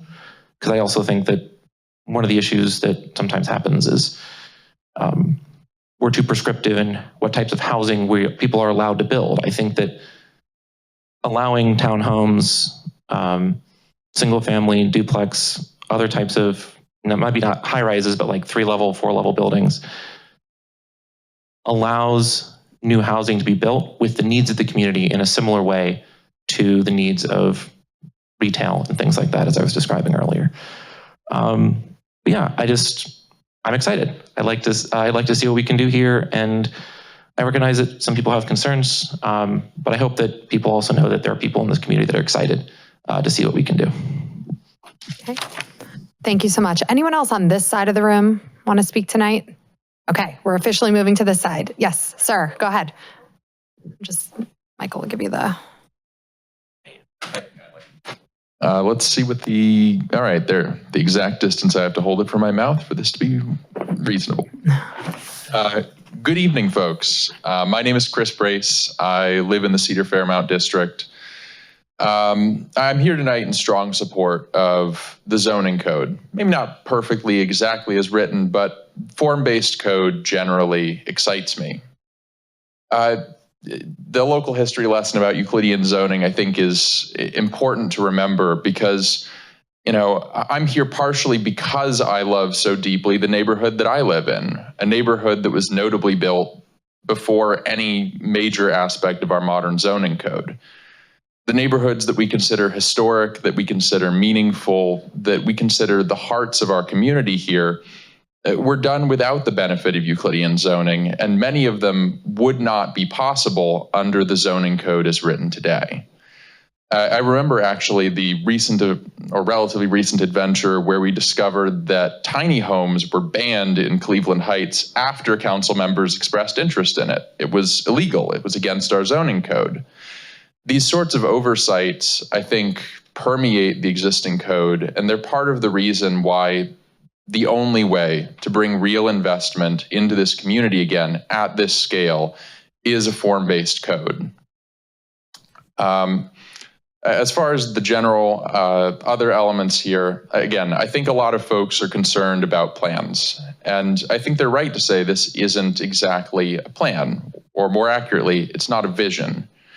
It's an envelope for the community's vision, a maximum, an outside that allows the community and its residents and the business owners and developers within it to create something that matches our vision without hindrance, without unnecessary tripping up. I'm excited to see it happen, and I strongly support the zoning portion of this code. But of course, I also agree with the Severance Action Group on some things as well. I think specifically, and you can tell how technical the nitpicks are here, what's labeled as Burger Boulevard and Nicolette Street, I believe. what show up as B1 and C4 in the design documents. I think I would agree with some concerns that they are a little too car-centric. They dedicate more space for parking and parking lots than they do for public space. And if the commission will indulge me, I'd love to hand out a tree that I killed after my speech here. But yes, as a whole, I strongly support this form-based code. I think it's phenomenal. Obviously, I have criticisms, but that's what happens when you read something someone else prepared. And I think it gives the space, the envelope for investment into the community and for the community to design its vision through its expenditures, through its funding, through what it builds. The way Cleveland Heights used to do, the way that Cleveland Heights was built. I think it's time we came back to it. Thank you. And yes, you're free. If you have 7 copies, we could take them. And if you have 1 extra for staff, that would be super helpful. Absolutely. I'll pass this on to the next person and then do Okay, great. tree mortuary. Yes, thank you. And Harriet, do you, okay.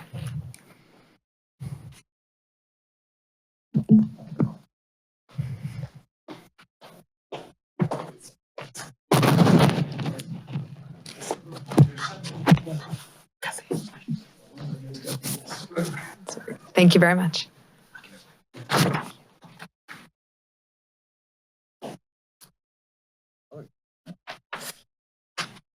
Mr. Brace, just a question quickly before we get, who's TMC? It says TM. That is the Transportation and Mobility. I apologize. I should have introduced myself. I am also on the Transportation and Mobility. Okay, thank you very much. Go ahead. Good evening. I'm Harriet Applegate. I live on Crest Road. And I'm also a member of SAG, but I'm actually here actually just about my Crest Road concerns. In addition, I support and certainly support what the previous SAG speakers have mentioned, in particular the fact that there's no big park. There's really hardly any green space at all in some of the, the renderings here. I think probably because there's such a need for incredible density to pay this inflated NAMDAR cost. So anyway, I'm going to read my remarks because you can get more in when you read. I'm very concerned about the add-on to the Severance Overlay Zone proposal of a huge chunk of property that is not owned by NAMDAR, has not been part of the community discussion, and is not really a part of Severance Circle. By that I mean this huge add-on, basically we're expanding Severance Circle to take this space here. It is that specifically the property north of Metro Health and south of the post office outside the circle and extending east beyond the square footprint as far as Maple Avenue, which is over here. This is an incredible expansion and includes, it's mostly land owned by the school district. And of course, it includes our beloved woods. All those woods, all of them would be annihilated by if the zoning possibilities come to fruition here. This land abuts our homes on Crest Road, and it looks like the new zoning would allow for a road, Staunton Avenue extension. That's this road right here. Which is actually, this is the current road going into the school board property, which goes straight up here. And I think this is approximately where, I believe this might be where the stables are right now, but this road now goes straight up here. It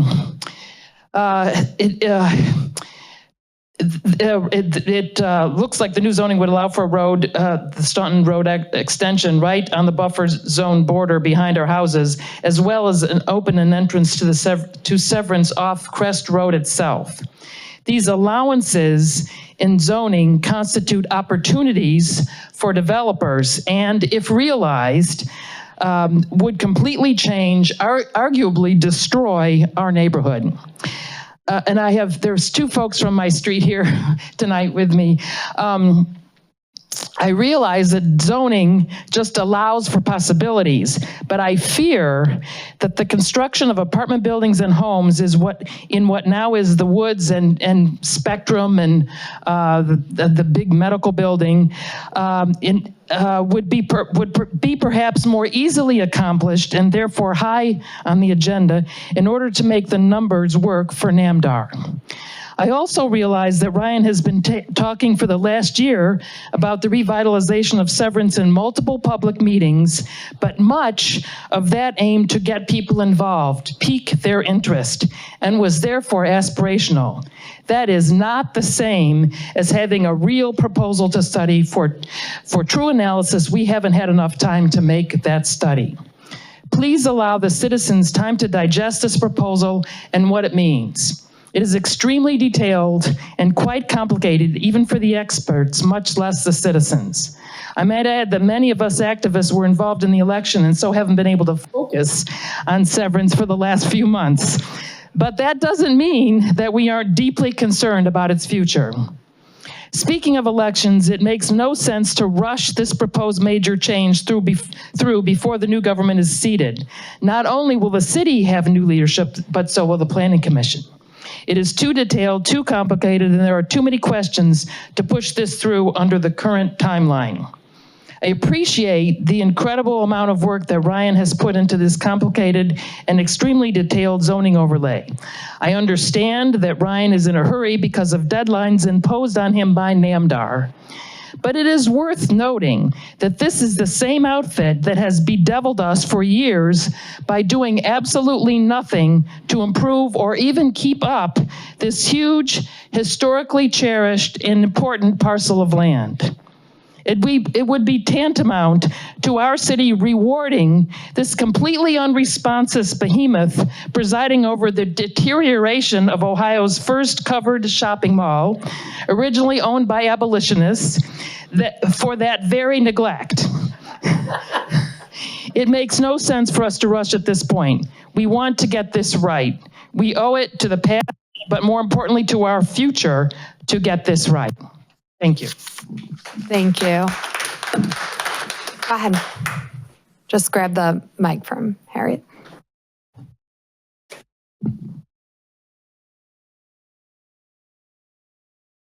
My name is Diane DeRobertis. I live right up there on Huntington Lane. And I don't know anybody here. I just came to learn. And I scribbled down a few things. I don't have my readers, so please bear with me. I've lived on the Circle for 17 years and was so excited to hear about rebuilding Severance Town Center. After attending this meeting, I have no sense of what the overarching vision is for this land. It seems like having these blocks be available, for various uses, first come, first serve, could create a disjointed, uncoordinated mishmash that would ultimately result in even more vacancies. So when I moved here 17 years ago, it was somewhat of a thriving town center, but it's been nothing but, vacancy after vacancy. And so it's very exciting living right next door, walking around it to know that it could be something. But I do agree, that there needs to be some kind of vision of what are we trying to create here. So those are my comments. Okay, thank you so much. Anyone else for public comment? Usually we don't allow repeat public comment. Anybody else who hasn't already spoken? Okay, if it's brief. The city has published a vision. Well, you can't speak without the microphone, so. Nobody can hear you. And brief. Nobody The audio. Yeah. will listen to this. Okay, I just want to say there is a vision that has been created by the city. There is also a vision in the form of a concept that has been circulated for the last 3.5 years. It was generated by Paul Volpe and the SAG people, and they're available to anybody who wants to look at it. And in a nutshell, it is a village centered around a major park. That was very brief. Thank you very much. Okay. We have come to our portion of the evening. just to level set for all of the commission, so what we were given were 2 ordinances with appendices. Madam Chair, if I could just make one comment, and Well, we have our presentation. just to remind you, we were going to review the staff. Yeah, no, thank you very much. So we have 2 ordinances, one that simply, and let me just get the number correct, 227, which simply changes the map to show the overlay, and that we're familiar with that. We've changed zoning maps before. But I think the meat of this evening, if we choose to continue, is ordinance number 226, and that is both a red line to the zoning code and adding chapter 1149, as well as the actual appendix, which MPACT has, and coordination with staff has put together, that has the incredible amount of detail.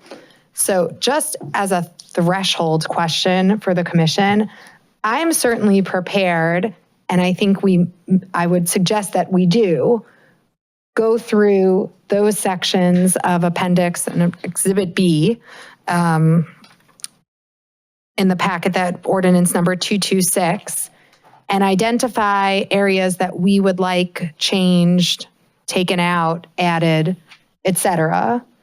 And that will be, I think, a good amount of work for us to handle tonight. And that would include, to Assistant Director Knittle's point, the staff recommendations, because they have also outlined, and I don't know if you have a print copy for me of that, but it's at your desk. Each of you got a copy of it. Okay. The staff report attached to it. So in the staff report, oh, thank you. I'll find it in my pile. But in the staff report, they have their own changes that they'd like to see. And of course, we want to incorporate those as well. And the potential outcome could be that we have a very detailed list of changes, amendments, additions, deletions that staff would then incorporate in writing into either the code amendments or the plan itself, and potentially the ordinances, because we have the right to amend the ordinances as well. And we can either recommend that to council, that they consider that, and that would be a recommendation of approval or recommendation of consideration. What it would do is take it officially out of our hands and pass it along to council. Or we could say that we will do so, but reserve the right to have future input incorporated, and we could consider that future input at our December meeting following hearing the Planning and Development Committee Council of the Whole meeting, and incorporating comment here and having another opportunity for a public comment on the 15th following our changes. Or as the planning staff indicated on that slide, we can choose to do nothing. So I guess I just want to, before we dig into anything, I just want to get the sense of the commission of where everybody is. And then certainly if we have any questions for Ryan at this point, our staff at this point, let's discuss that. And then let's try to get a direction, and then we can move forward. So anybody want to start? My feeling is that as a planning commissioner, our role is to review and issue comment, not write the code for the applicant.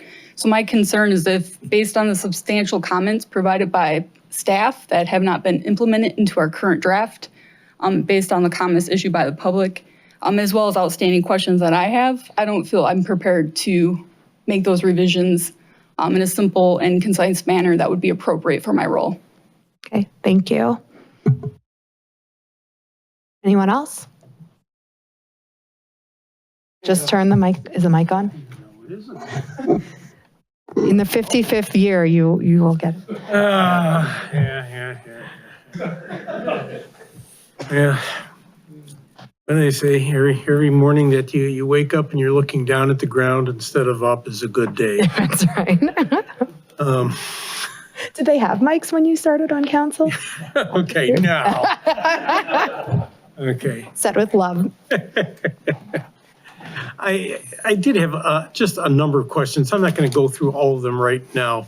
That had to do with everything from, we do have that connection from, well, I don't want to get into there's just a lot of them about the physical layout, about the various properties involved, the road extensions. I wasn't even aware of SAG until today, something that people have been working with for years. I don't think it ever got brought up to, did it? We had a presentation, I believe, at the Board of Control, which technically oversees severance. That's me. For the record, the Board of Control is the mayor, the chair of the Planning and Development Committee, the council president, the chair of the Planning Commission, and the chair of the Board of Zoning Appeals. To me, the question of where's the parking going to be? What's this going to look like? Are we going to have a lot of missing teeth, that we spent years trying to cure on Lee Road, for example? Coventry really doesn't have that problem. Lee had a few that got filled in for the most part. There's some parking in there. But when we're talking about this level of density, are there going to be parking structures like we have at top of the hill, the Ascent? I really can't picture what this is going to look like at all, which makes me sort of uncomfortable. And I understand that at this point, there's not specific buildings designed. There aren't developers engaged looking at this. And so, I will say that in the past, I have often felt like people want to come in and see exactly what's going to happen at a very preliminary stage of design. And you can't have both, you can't have the complete thing done and yet be at the very beginning stages. Still, I just have some level of discomfort with so many unanswered questions that I have. Go around for everybody else and we'll see if we want to get down to very specifics. Okay, and just maybe I'll pause here and ask a question to staff related to what Commissioner Horowitz was referencing. Can you share with us, this is a zoning overlay. A developer, let's say this zoning overlay gets passed, whether it's now, whether it's January, whether it's June. A developer comes now with an idea. Does what happens next depend on the permitted uses table, meaning that if it's conditionally permitted, it automatically comes, it has to come to the Planning Commission. If it's permitted, it can continue without Planning Commission oversight. Can you just walk us through what happens once the zoning overlay is in place? Yes, I think you have it mostly correct. So like in the rest of our code, conditional use permits are except for those that are assigned to the zoning administrator, those come before you and you have the opportunity to review those. Whereas a strictly permitted use can often go straight to a building permit, or sometimes it has to go through the architectural board of review. So the only qualification I would make is that in either case with a form-based code, there's a set of form-based standards beyond the use that plan must also meet. And so it's the zoning administrator's responsibility, along with this technical advisory committee, to make that review. And if it's completely in compliance, if it's a permitted use, then like in a traditional Euclidean zoning, then that could go to the building permit. But if it was a conditional use, it would still go before you.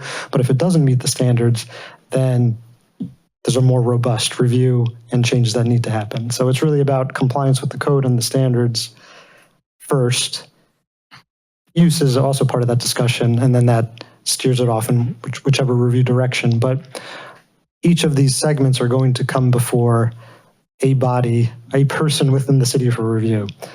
And that's when, as Commissioner Horowitz was saying, that's when the image or the design is going to be more fully fleshed out. Is that process that you're referencing, and I think the Technical Advisory Committee, I know it's in what was provided to us, but where was the description of who actually sits on that? Is that missing? Because I had read that One of at our some comments, point. yes. Okay, okay. So let's but I guess for all of our information and confirmation, it could be that if there was a permitted use, let's say a residential development. It's permitted in SO1, for instance. And if it met all of the requirements of the zoning overlay, staff could move it towards building permit without any planning commission or council review or public comment.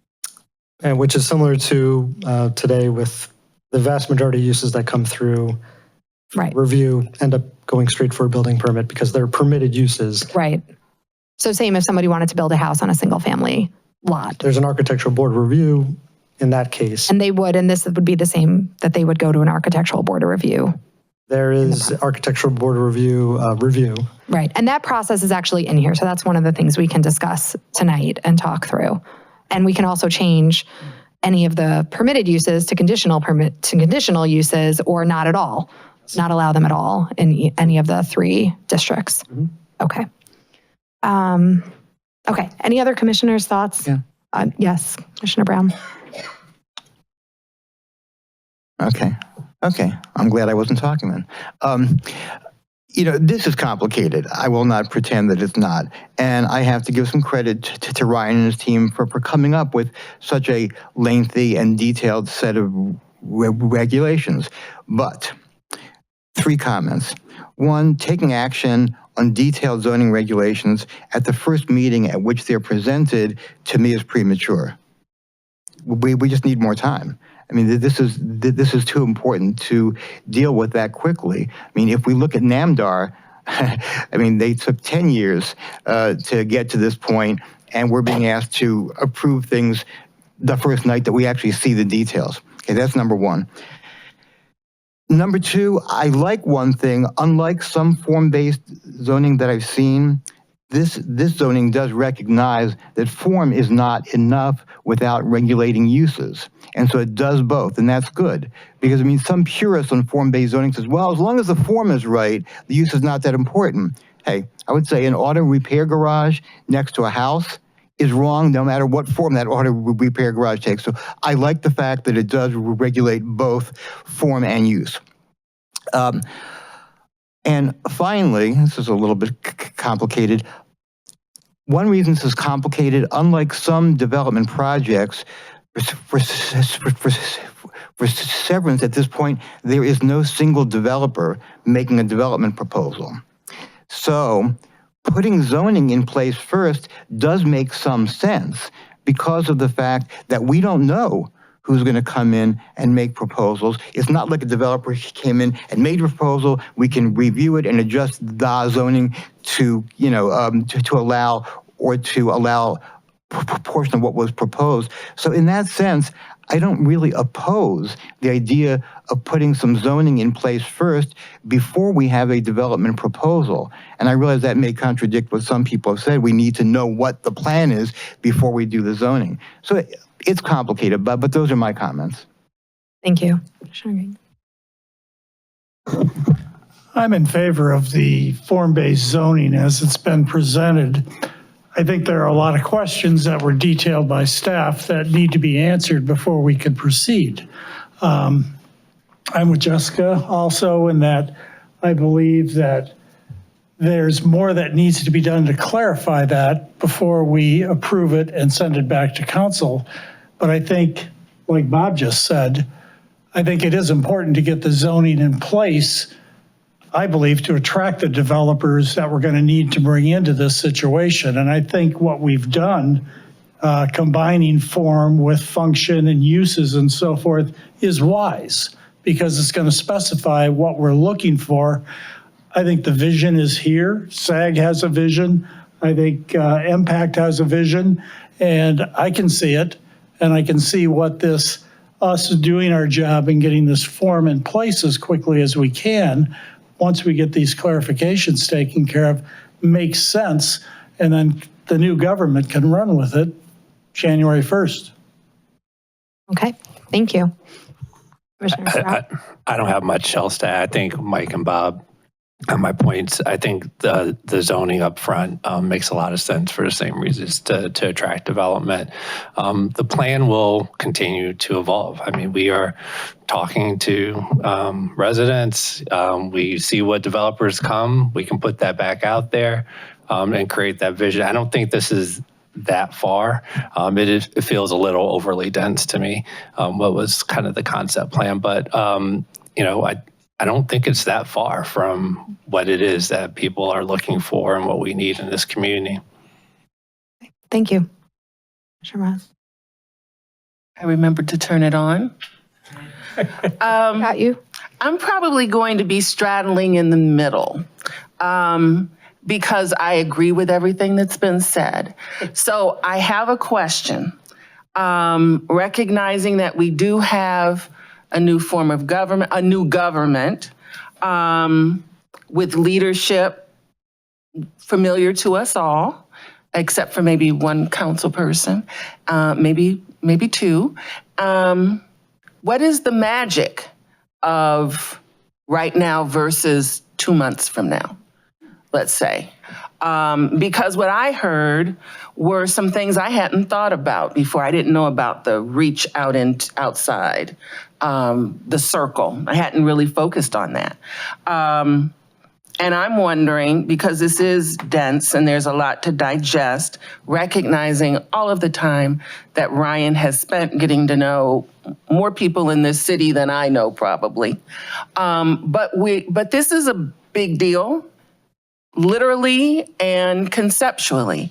And I'm just wondering, you know, if we were to approve the ordinances in front of us now, that would actually be faster than we did with like nobility court. It wasn't the same issue, but just reviewing and digesting and listening to the public. So what's the magic of these being approved today versus in January? So just to clarify this, we're not approving anything today. Right, we would be recommending. We would actually be shifting it to council for their decision making. But I would like to offer Ryan as well as planning staff the opportunity to answer that question. And I think that was a great segue to figuring out what we're going to do next. So Director Zampt or Ryan, do you want to give some thoughts on that? If the director wants to go first, I can give you the business side of it. The director might want to give you something else. Let's start with business. You go first. Okay. Deferred. Okay. So there's been a lot of great comment. Thank you. I would love to respond to everything because I think I have feedback from everything. Maybe feedback people don't love, but feedback for everything. Specifically on this question about timeline, I was given a 20-month window to get what I need to get done with NAMDAR. And that 20-month expires in the middle of February. I realize that's not the city's deadline. I realize that's not the community's deadline. I realize it's my deadline and my problem, right? But it is a very real deadline, right? So they expected me to get this done in a 20-month period. I spent the first 12 months of the last 18 months, 17 months, meeting the community, learning about the community, learning about the infrastructure on the site, learning about what the community's desires are, doing community meetings. I think it's important to learn what people want to see from a use perspective on the site. I think it's really important, right? So, you know, we started a website, we got ideas, we have dozens of ideas up there that I would like to try to implement, pretty much all of which are allowable under the zoning code, with the exception of a couple, right? And you know, I went through that process and I produced a wrap, and then we spent from April till today writing the code. So, you know, it's been a long process. I recognize that the code is very dense and it's very hard for people to understand. But, you know, unless you're a planner or an architect, it's hard to understand form-based zoning. Like, I've been doing this for 20 years, you know. It didn't happen overnight that I understood it, but it's worked. This same type of code, we didn't reinvent the wheel. So this type of code, we applied it to this environment, right? We've done form-based codes in 3 other communities, and it's been extremely successful for us. It's been extremely successful with attracting investment and development and good development and great form and great buildings and great streets and great walkability and great uses through this same concept. And again, I have this deadline that I have to meet, and my deadline, frankly, isn't just for getting this code adopted. I have to get this code adopted.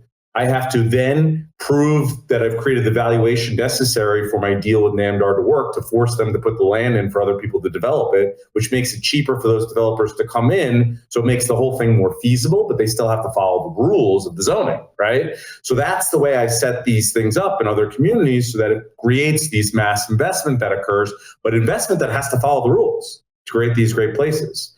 So I have to get that codified as well, which in turn requires me to have tax abatements and structures in place with the school district and the city, which is going to be a whole process that we have to go through with the new city council after the zoning is adopted, and the school district, which I've started those conversations, but there's a lot of work to do there. So I'm not going to meet all those deadlines, and I've told NAMDAR I'm not going to meet all those deadlines by the middle of February. But what I have told them is that we've been working since April on the zoning code, and that my expectation is that we can get the code adopted as the first step in this process. The city has a hammer on me and the school district on this tax abatement situation, because if we can't get tax abatement structure set up, nothing will get built, right? No matter what the code says, right? So there is a lot of process and a lot of time to go. This is the first step of it, the zoning code. And I committed to NAMDAR that I would try to get it done by the end of the year, and in order for them to give me the additional time I need, call it 6 months into the year, next year, to get the rest of this process going, to still try to target getting in the ground by the end of 26, maybe the beginning of 27, right? I mean, I think I hear from community members, slow down. I also hear from community members, this is going to take too long, and this is taking too long. So I'm trying to balance between the two. Again, it's not your problem, it's not the community's problem, but it is a very real reality that I'm dealing with a partner who, gave me a certain amount of time to get to do monumental task that I believe everybody has contributed to, including your staff and the community and all the commissions and everybody who's participated in this process. So would I love to sit here all night and hammer out every question for everybody? Yes. Is that fair to ask you to do? Probably not. But I'm working my butt off to try to make sure that I address, and I have answers for everything that people have brought up. I'm remiss and disappointed in myself that I didn't talk about the parking. But just so everybody knows, parking is very regulated, exactly parking ratios. There's a lot of debate over that. All parking will be hidden behind buildings, whether it's surface or structured. Okay. So I think there's some misconception that we're going to have seas of parking. You will not see any of that parking because the code is specifically designed to hide all the parking. So whether it is a parking surface lot behind buildings or parking structure, whether that structure can be afforded or not in the development, none of the parking will be displayed, and all of the buildings will line the streets and the parking will all be hidden behind, right? So that is required in the zoning. In fact, even the zoning even requires that you can't even, if you build structured parking, have parking spaces within 16 feet of the frontage of the building. So even if you were building parking under the building, it can't be within the first 16 feet of the building, right? So that's how you create these urban spaces and these walkable spaces. And they don't have to be super high density and they don't have to be super low density. They can be anywhere in between. And we have heights and restrictions and different zones. But it's the form that drives the place more than anything in our experience. Hopefully that answers your question and answered a couple other questions. Yes, sure. Ryan, could you address the expansion of the overlay zone to the perimeters of the property beside the road? I think you covered it with us. You covered it with the commission 2 months ago, but it was raised by a couple of the residents here. And I think Commissioner Miles raised that in terms of what the impact is on the properties that are already existing in those areas outside the ring road. Sure. So that's a great question, Commissioner. And thank you everybody else for asking that question. So I want to be 100% clear, right? We see Milliken and that site as an underutilized site that sits between this residential neighborhood and this downtown future, right?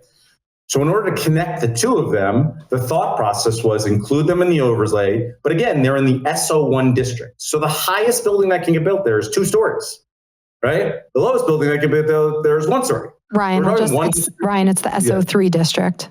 SO3, did I say 2? You said 1. So I just, SO3. Sorry, that's definitely not right. Yeah. SO3. So the lowest density structure. So the concept is that would be that transition zone. We've buffered out all of the woods. So we've been very environmentally sensitive to ensure that no development can occur on those wooded areas. right? So the densities and the typologies match the single family in that area under our code.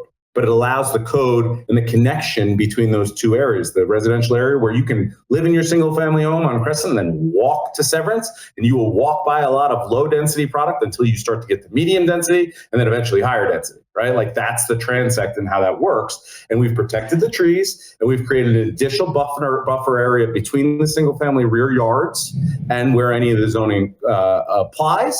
And then the two connections into the neighborhoods, we were very cognizant and had a lot of debates about that. They are existing right-of-way connections, mostly pedestrian in nature. We are trying to create them mostly pedestrian in nature, but that if someone like has to rebuild them, it has to look better, right? There's one of the two that we have recommended be a egress only, so people could leave Severance to go home to their homes there, but they can't cut through those neighborhoods to get to Severance, right? So we're very cognizant and sensitive about that. And we just, understand. Ryan, that's the one that leads out to Crest, just to clarify. I believe so. Yes, it is. I'm not remembering which one. It is, and the pedestrian, the Staunton Avenue extension is the pedestrian. Yeah, right and now. I forget the exact debate we had over the last couple of months about which is which. And I'm not married to that, right? Like, I thought that would actually be good for the neighborhood, right? And I would still debate that it's good for the neighborhood. But if that's a change that the community wants, and that's only pedestrian connections, okay. You know, that's not going to bother me. I think when you go downtown and you go have dinner one night and you want to drive back to Crest neighborhood and you can only drive into your neighborhood and nobody else can cut through it, you might want that, but you may not. Right. And I'm not married to it. I'm also not married to Milliken. I just think it's an underutilized property. And I think it's an opportunity in the long term to put some zoning on it that might work. That, again, is not high density. Yeah. Commissioner Brown. In response to that last statement, as someone who, Jessica, like you, for a good long time did live in that neighborhood, I think any vehicular connection between Crest and the Severance property makes no sense. A pedestrian connection is something else, but whether the vehicles are going in or out, having Crest with its single-family houses connected to vehicles going in and out of the Severance property, I think would overwhelm that little street and would not be good for the quality of life there. I tend to agree with that, but let's put that in the park. Sure. The metaphorical parking lot for right now. Yeah. Okay. Thank you. Okay, staff, Ryan, just let's pause there on your end and thoughts just to timing. So part of our role in the city staff, since we don't approve anything that's Planning Commission makes recommendations, council ultimately approves the zoning and the map change, is to take the input that we hear from an applicant and see how that can fit into a timetable. And so we originally had 2 meetings planned for the Planning Commission until we found out a piece of state law that the ORC requires that recommendations from a Planning Commission with regards to zoning must be in the hands of a council 30 days prior to the holding of a public hearing. And so that shifted the potential schedule to having this meeting be the one where you have to make a decision in order to fit this year's time frame.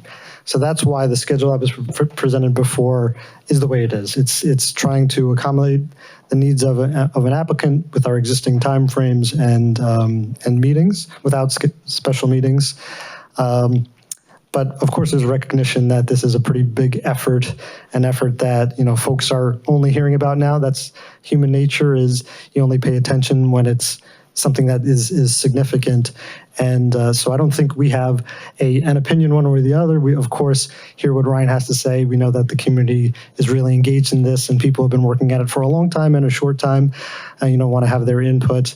And the only other component is the flip side of saying, hey, let's leave this to the next administration, whether that's a new mayor or a new council, is there's a learning curve.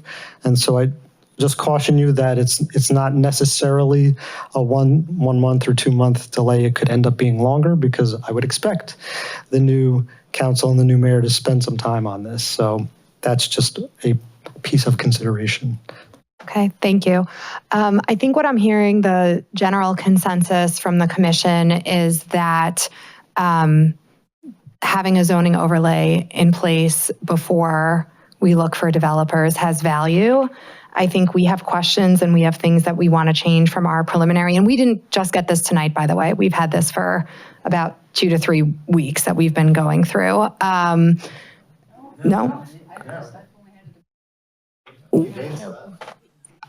This was emailed to all of you the day after council introduced it as legislation. Yeah, it was November 3rd. We were sent it, November 4th.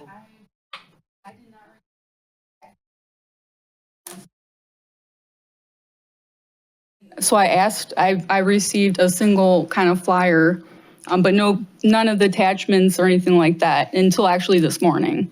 So it's the first time I've seen any red code until this morning. I can forward the emails that I received. And that's why I asked questions and clarifications. Right. No, I saw those, but I didn't realize you didn't get the, because we did get okay, quick show of hands, who got it? It was a link, right? Okay. Today. You won't, okay. No. Okay.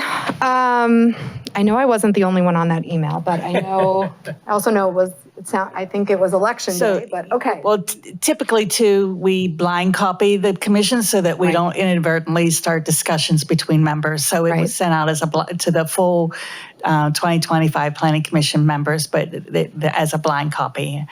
Okay. So you probably would not be able to see who else it was sent to. Okay. Here's what I'd like to do. I'd like to start with staff recommendation. I'd like to start doing some work because I don't want to waste tonight. So I'd like to start with staff recommendations. I know that I have a number of changes that I've marked up that I want to see, and I'd like to go segment by segment, meaning I'd like to deal with permitted uses, get feedback. We could work on that together. I'd like to deal with parking, get feedback, do all that together, potentially other pieces. So let's start with staff recommendations, and I'd like to hold a decision on what we're going to do until we see what we can get done, and then we can revisit. And also, I will say that when we're done with staff recommendations, I will take our temperature for a 10-minute break because we often do that when we're sitting here for longer than 2.5 hours at a time, which we have been here, Ryan, I don't know if I hope you can hear us, but we've been here till 12:30 or 1 o'clock in the morning before. We have it on good authority. That's not what we'd like to do tonight, but it's happening. Yeah, I don't want to make you do that. And, no, it's God bless you for that. Yeah, no, we appreciate that. Okay, so we'll turn to staff to have us walk through staff comments. So beginning with the staff recommendations, let me say that some of these are really editorial and formatting suggestions and recommendations, but we threw them in there because we needed. Sorry, can we just quiet down while Karen gives the presentation right now, please? Thank you. So what I was saying is that many of these recommendations are formatting and edits that are more around semantics, as opposed to substance, but they're in here too. But we wanted to be sure that all of it got addressed because some of it assists in the readability and the understanding of what's being presented. So Brooke and I will both go through this, and of course, I should make note that Xavier is also here with us. He's our other planning member team, as well as Eric, that have all kind of reviewed and looked at this. So the first one, Karen, sorry, just one thing. On the permitted uses, I want to have a broader discussion on that. So let's wait on that and we'll talk about that collectively. Maybe we'll just mention it and we can just skip over it. So the first one really is just one of those formatting things. On page 3, the district standard map, the legend map didn't match up with some of the symbologies. And so we wanted that to be addressed. We felt that the colors of the Severance Overlay Zone boundary, retail and required, the size of the dashes for pedestrian path, and the color for protected areas in the key didn't necessarily match what was on the map, and we wanted that to be very clear and understandable. The shades of purple also are very close, and we were concerned that on some computers, or if this got printed in the future as a black and white map, it would not be readable. And so the suggestion was just to look at the color tones to see if we can make it more distinguishing. I just want to stop you there for a second for a point of information from our assistant law director, potentially our new guest. If we, as we're going through this, agree or decide that we would like to incorporate this, do we need a motion for everything, or should we just note at the end. Okay, so let's note verbally throughout what we want to incorporate, and staff will track it for us, because I would like to think that this one, we all agree, should be incorporated. Do you have a question? Yeah, we still haven't really heard clarification on the clarity of public comment and notice as a whole in this process, in the change from conditional use and kind of continued public comment to how changing it to, at right as a zoning overlay, should the opt into it, would impact public engagement moving forward. We haven't, Well, I think that was the question that I asked, and it's going to depend on what we determine are permitted uses. Okay. So when we get to the permitted uses, I think if we wanted, we could make everything in here conditionally permitted, which would require it all to come back to us, which we could. the deeper layer is it appropriate for us to consider those uses given that the public has voiced that they have not necessarily had the type of notice where they would understand that it was a zoning change and to have posted. Well, and I think it's a great question. I think that relates to how we consider, for instance, the overlay for Park Synagogue, where we permitted essentially everything. And again, those would be conditionally permitted. It would have to come back to us. But what we said was any use was really allowed except for a parking structure or a parking lot, surface lot. And so I think we can use the same approach here. Whereas if we don't restrict things, if your concern is public engagement, the less restrictive we are, the more opportunity there is for public comment, and the more we allow for permitted uses, conditional uses over permitted uses is more. Even more simply, my concern is that the public wasn't aware that this is a zoning change when they're engaged. That was part of the engagement for a form-based code is loaded up front. And you're clear, and you're saying we're doing this so that in the future, projects can move quicker. I see. Yeah, no, I understand. Now I see what you're saying. Yep.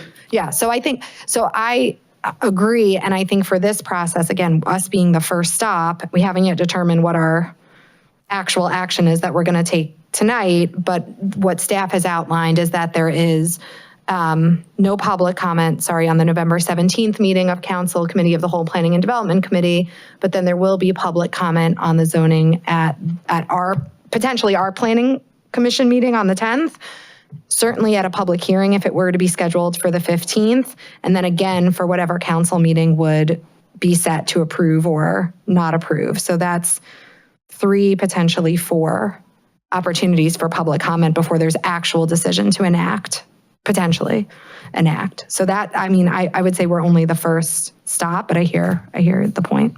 Yeah, and is there means for us to ensure that a clear explanation is provided in kind of a comparison to the reduction in public comment moving forward? Okay, let's talk about it. Okay. So can there also be some, clarification around, because this is, we describe it as an optional form-based code, right? And don't have to opt into the, right? No, this is an overlay on So top I want to of the make sure permit, right, that's S1. clear to everyone as well. So the zoning could not change at all. Right, Milliken it could be single family, and the rest would be S1, which permitted uses would come to the Board of Control, as they hardly ever do. But that would be the current structure would apply. I just wanted to make sure that. Yeah, I'm confirming that, and I'll look to staff to doubly confirm that. If I could add, it was made clear to us that property owners, even with the overlay in place, could choose to use the existing underlying zoning, which is a little bit odd, but okay, that's what it says. Right, correct. Okay, staff is nodding, that doubly confirming. Okay, sorry. Let me just say, Ryan didn't really answer the question I was looking to get at. The existing buildings that are in the outside of the ring are still under their original zoning. And if they want to redevelop those buildings some days, they can either opt in to the overlay, or they can do what they want that maintains with the zoning that's in place S1 zoning, right. Yeah, I'm sorry, Commissioner. I thought you were asking about the Milliken stuff. I misunderstood. But yes, the No, that medical was arts important building. also. Yeah. The Medical Arts Building is a good example. I spoke with the owner a couple of months ago. He's a doctor out of California. He's obviously not been caring that great for the building because it's not really in good shape. And I don't know whether he knew what he was getting into, but regardless, he's interested in getting involved. He would have to opt into the zoning, right? If he wanted to get involved, you'd have to follow the rules and be all sorts of, requirements that the code requires, or he can stick with his S1 zoning if he wants. Right. Okay, thanks, Ryan. Back to staff comments. And the first one, I'm presuming there's no objection to the recommendations to change the colors, so we will consider that incorporated. Okay. The second one is the research and development use. It's considered conditionally permitted in the SO3 district, and currently it's conditionally permitted for adaptive reuses for non-residential buildings. Right, so let's talk about permitted uses altogether, but we'll take this into account. Okay. The third one is, should on-street parking spaces count towards parking requirements for only non-residential uses? Because currently overnight parking is not allowed on Cleveland Heights streets. Okay, we're gonna have to talk about parking holistically with Ryan's input, so let's put that in the metaphorical parking lot for now. Yep. Okay, sure, yeah. We already touched on this a little bit, but we said that the definition of the TAC should be added, and it should consist of the zoning administrator, public works director, fire chief, police chief, chair of planning commission, and chair of ABR. So this is actually where I want to talk about this, because I think it's kind of a unique, specific issue that we can cover. Explain to us, please, and if you want to defer to Ryan, that's okay, the purpose of the TAC and what their authority is. Yeah, I think we should take this and then Ryan can chime in. So having input early on from decision makers is really important. So before an actual application comes forward, it's important for developers and builders to hear from the fire department about, how are trucks going to be able to fight a fire, from the public works department, how are they going to be able to plow those streets and perhaps pick up garbage. From the planning staff, obviously, in terms of, our input from the zoning point of view.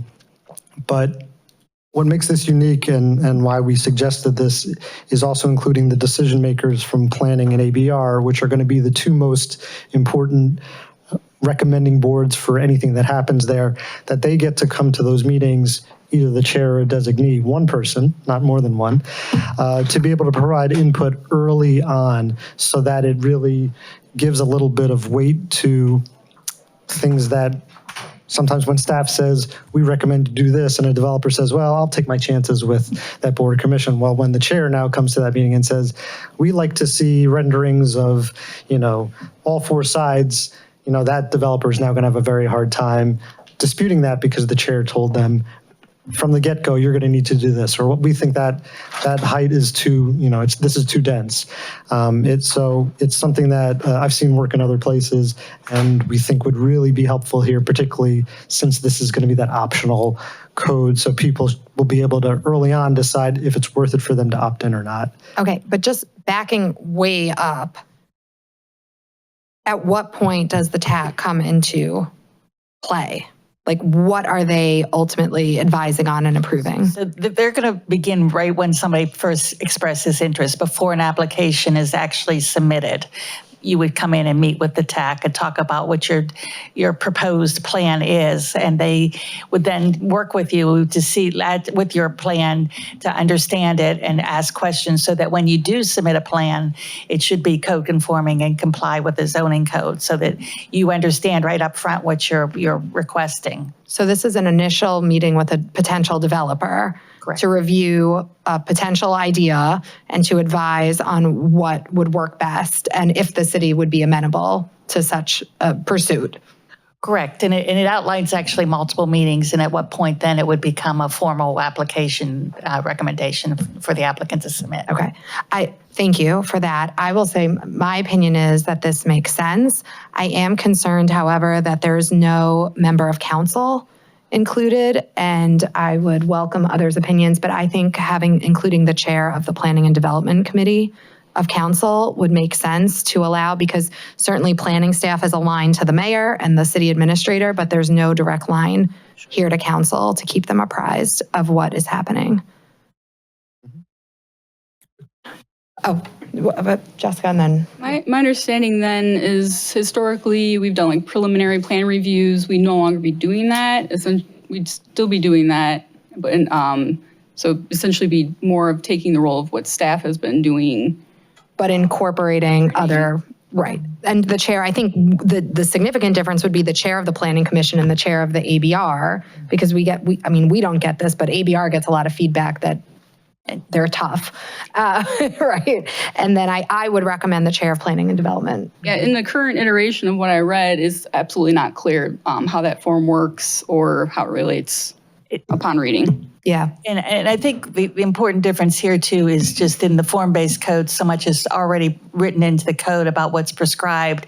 There's less flexibility about how I might want to design some things. I have to meet the code standards. So I have options of how I can meet those standards, but I need to follow one of those paths within what's already established in this code.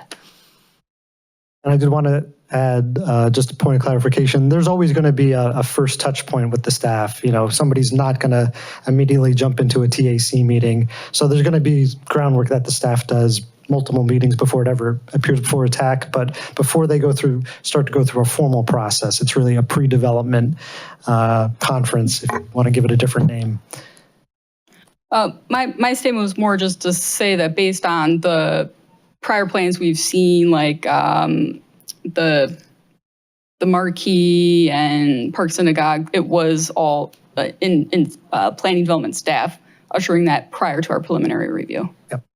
Yeah, so this would have the planning chair involved and chair of ABR, and then my recommendation for council member as well. Did you have a question? Is this, excuse me, TAC only, specific only to this development, or is it a tool that you may find yourself using for other substantial developments around the city? Absolutely, but this is where it's first appearing. Okay. Just Precedential. fair enough. First, matter of first impression.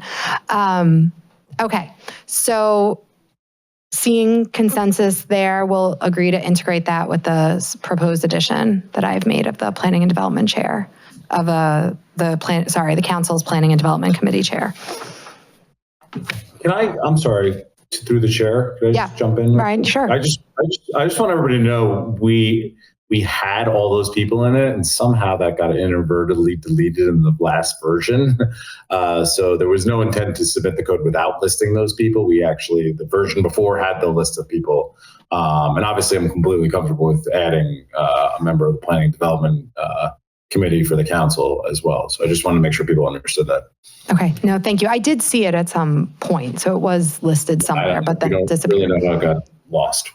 You're only managing 80 pages of details. It's okay. Okay, Brooke, next. Yeah, the next one, there was a dimension missing in the bike lane graphic. The standards called out a dimension for PB, but I guess there was none listed for the BL. And so this is one of those clarifying edits that we asked the applicant to just add that to the drawing. So that it's missing the biker. Is that, yes, okay. That's, okay, let's, we'll incorporate that. Next, page 51. Yes, the pavement materials shall be approved by the Architectural Board of Review. We wanted to remove that requirement. The pavement is not something that the Architectural Board of Review ever reviews. This is something that I think they were modeling after another code and just forgot to delete it for Cleveland Heights. Any objection? No. Okay, let's strike that. Page 66. On page 66, I think the last landscape edge was renamed EE4 and it should be EE5. Yeah, that's just a numbering issue. Yep. Okay. Next on page 66. And then the landscape edge element, it was only permitted with terraces, and we were just wondering if there was any other situation that we would allow this element. A privacy fence? Okay, let's park that until we get to landscape, if we get there. I don't think there's any objection, but since that's a more of a detailed question. Okay. Okay, the next one on page 1 of I think this is the code red line, right? So this is a typo. Yes. Let's fix the typo. It's a typo. Same with page 3, numbering issue. And then on page 7, there's like a street typology where B1, B2, and B3 are identified, but the street types A, C, D, and P aren't identified by the numbers. So we just wanted to have a statement added explaining that these apply to all street types, if so. I think that makes sense. I'm just getting to page 7.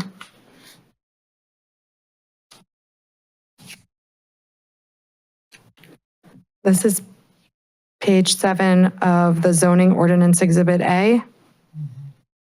Yes, in the standards table. Oh, that's not my page 7. Hold on a second. So Do I have to go by code number? Yeah, I'm in 1143. Never mind. Hold on. I'm getting there.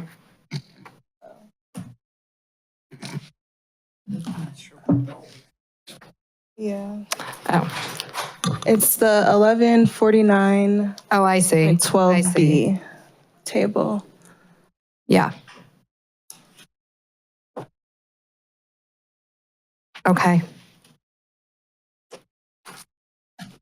So I guess, Ryan, since this is your table, does that make sense to you to add those? Yeah, I think they're just really more clarifications than anything. It's not changing anything. Right. Okay. Yeah. Fine. So let's incorporate those. Okay.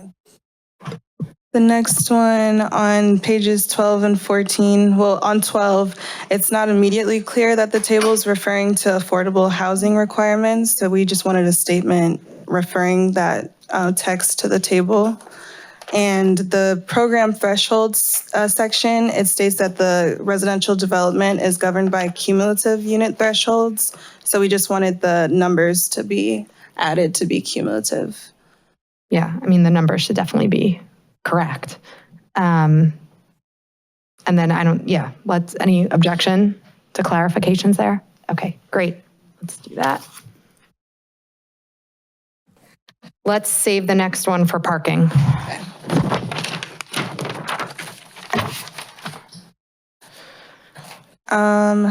The next one is also parking. Do you want to? Yeah, let's say, yes, we definitely need to save that for parking.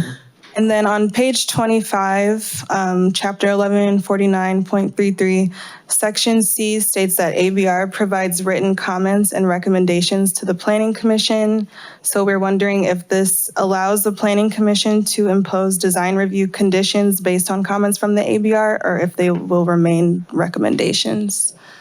Ryan, what was your thought there? And we're on page 25 on the top, official plan submission review. I did not understand that comment. I'm sorry. And I went through these with planning staff earlier today, but very quickly because they're very recent. The question is, so it provides for the ABR giving the Planning Commission written comments and recommendations within 30 days of receiving the submission from the applicant.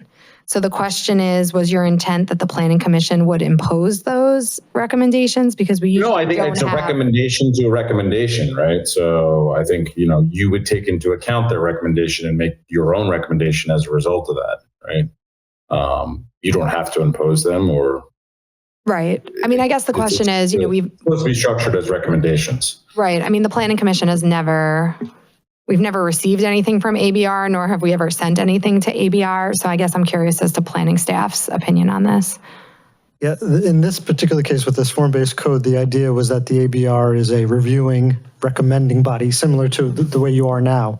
And so what we were trying to get clarity on is that when they provide their recommendation to you, what are you doing with that recommendation? And because they're advisory essentially to you, there's not going to be a separate, it doesn't go then back to the ABR for approval. The Oh, that approval was going to be my happens- next question. Yeah, So they're just in a review. they're Authority? advisory. Well, I think the planning commission should have the authority to not be required to impose it, but I think that what Ryan was saying is that it should be a recommendation and we can choose to or not. But do we need to update the code to reflect a new authority for the planning commission? Because I think that if that's not already in our purview, I guess that's a question for our guest. Can we? idea to go back to the architectural board review provisions of the codified ordinances and insert this in there. And accompanyingly, include that in the part of the code that gives authorities to the planning commission, because this will be a new authority to impose ABR recommendations It's already here. in the red line. It's already in the exhibit. No, it's in the exhibit, but what I'm saying is that there should be a red line as an amendment to the code itself. I would like to see that because I don't think that's an authority we currently have. And I think we should, if we're going to do this, then we should expand it accordingly. Okay. That will need to be drafted. So if we could note that that's our recommendation and that drafting, I would like to see the drafting. So subject to the approval of the planning commission chair and the law director. We did that previously. I Yeah. forget when, but that's similar language. Yeah. Yeah. It should be pretty straightforward. Any thoughts on that? Okay, next. Oh, this is about the process, and I want to hold that, and I want to go through that holistically. So let's just hold the second to last one. The last one is about amendment processes. Did you want to hold that Yeah, one too? let's hold that, and let's start going through the code. Okay, yeah. Madam Chair, I just wanted to mention that, so special counsel did provide a separate review. It's I would call it privileged, but I don't know if you wanted to give us a synopsis of your comments, which we have gone over with the applicant, the petitioner. On holistically on this or on something specific? Yeah, it was a legal review of the code. Okay. Is it legal? No, I'm just kidding. Sure, you certainly There are can. some things, yes. I'm not going to go through some of the other things, but there are some provisions, particularly on page 1 in 1149.02C. Just one moment. Give us a second to orient ourselves. So you are in Exhibit B? Yes. Okay, Exhibit B, page 1. So for us up here, that is the purple looking document that starts off after the red lines to the code. Okay, page 1. My page says intent and purpose and then applicability. Are we on the same place? Correct. Okay, excellent. Yeah. In .02C, there's a mandatory alignment with the master plan. That is not good form. Master plan is to be a guide. It's meant to be a guide to zoning regulations, not a mandate to strictly be followed. I agree. So that language, I think, needs to be softened, whether it's endeavor to be aligned with, something to that effect.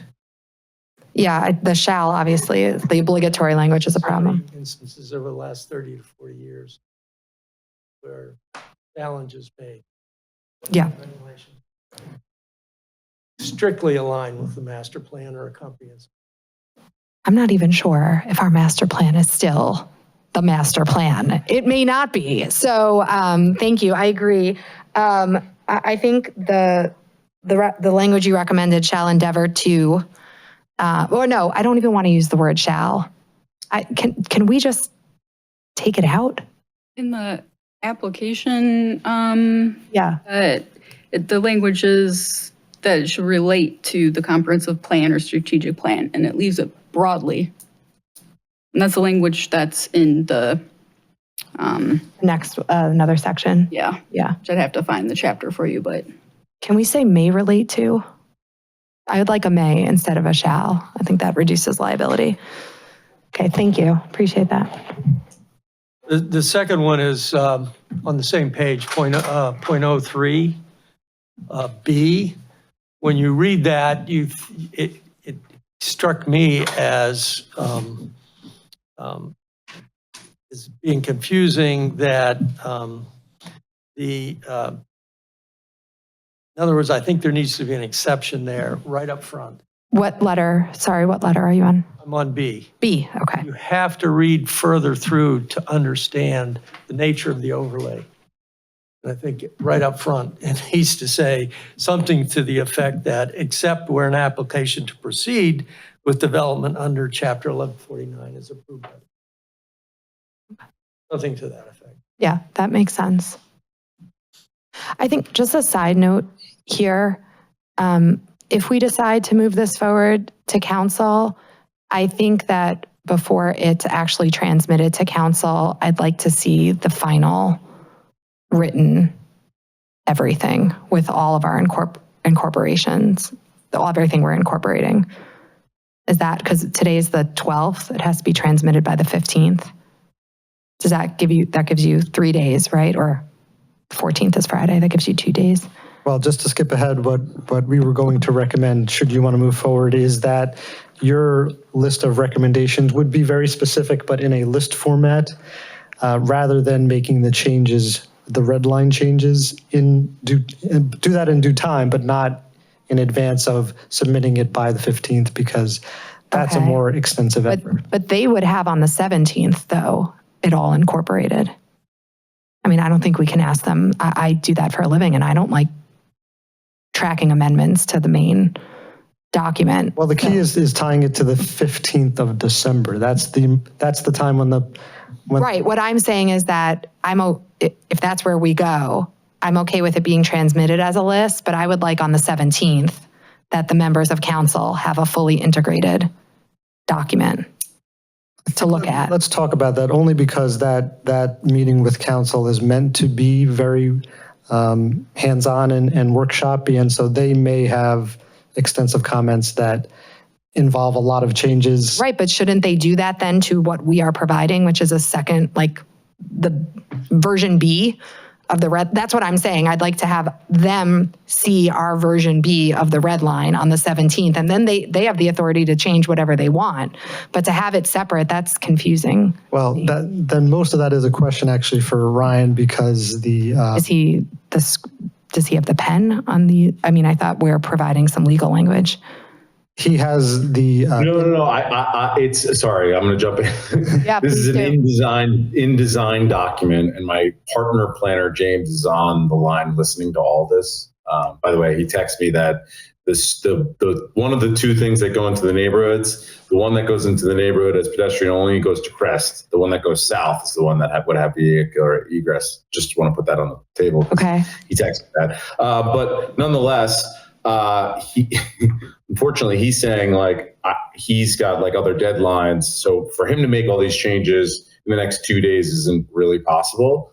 But what we could do, if the chair's okay, is we could put notes on the PDF everywhere where these changes would happen, so that when it's circulated to council, it shows the change that's going to happen. But the formatting of it is kind of complicated in InDesign when you change things.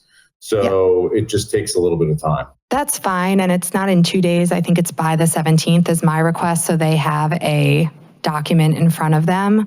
I don't know when that. Sorry, I was confused. I thought the 15th. The 15th, I guess I'm making a distinction between what's officially transmitted to meet the legal deadline and what council actually looks at, because I think looking at a list of changes to be incorporated next to a designed document is impossible. And it's very confusing. So I guess what I'm asking is if you can add either inline changes or comments on the Exhibit B that correspond to the list. I just think that will be better. And I would like that document will be public record, right? So that's also for the public to be able to track the changes we made, because I don't want to have the public sit with a list of red lines and this document either. So to whatever extent we can have that published, I think that's going to facilitate a process. And this is all in the presumption that that's the direction we move at the end of this meeting. But I think Again, Ryan, that would be by before 5 o'clock on Monday. Yeah, I'm listen, taking a PDF and putting a bunch of notes with, if I can get the language from your counsel for the legal items, which isn't a lot, and then I can put all the notes in from staff comments, and then whatever other comments I get from the commission, putting those in notes on a PDF is something I can achieve definitely by Monday. Reformatting the document is probably not possible. good enough for me. Okay, thank you. Back to our legal review. Next. There were some typos that I came across because I did read this word for word. So I'm not going to go through those, and I'll supply those to Ryan and to staff. The one area though, in some places in this chapter 1149, an example I guess would be on page 6. There's some other places where the zoning administrator is given authority and discretion to deviate from and approve certain development criteria and regulations, 1149. But there are other places where there isn't any standard to guide that discretion, and it may be wise to consider that in terms of some legal challenge. So, and I also had concerns about the broad authority of the zoning administrator in certain places. So I guess my question back to you is, what are you specifically recommending to ameliorate that issue? I think that even if there's some general standards to guide that discretion, whatever those general standards would be, I think, appropriate to stem off any legal challenge to the exercise of that discretion. Usually those are made by third parties, which we like to call NIMBYs. Not in my backyard. Well, I think it's also fair to consider that we may not have a stellar planning and development director for the next 50 years. Maybe Eric's successor is not as qualified, and we don't want them to have that breadth of authority if we might be comfortable with it with this current director. So I guess, how would you see that incorporated? Would you see that incorporated into the code generally as a zoning, as a separate? I think you can pick out, for example, on page 6 is one that I saw. And I think there are 2 or 3 others that it could just be put in those places, whatever those standards might be. And again, they can be general standards based on the circumstances presented. Right. I understand it in principle. It's hard for us to make a judgment call without language. So, and this is why having one meeting to do this is this challenge for us, because this would be something that normally if we had a second meeting, we would say draft it and come back to us and we would consider it. Just to interrupt. Yeah, because we did have many conversations with Ryan about where the zoning administrator has authority and where they doesn't. It could be an area where, like we did with the reduction of parking standards, that it starts out as a planning commission decision, and then over time, that standard gets formulated, and then we make that change in the future. Yes, chicken coops and parking, the bane of our existence. So what would that look like in this particular instance on page 6 if we were to take that approach? Director Zamp, your approach, what would that look like? Well, I'm trying to see which one was the specific one without without a standard, but let's see here.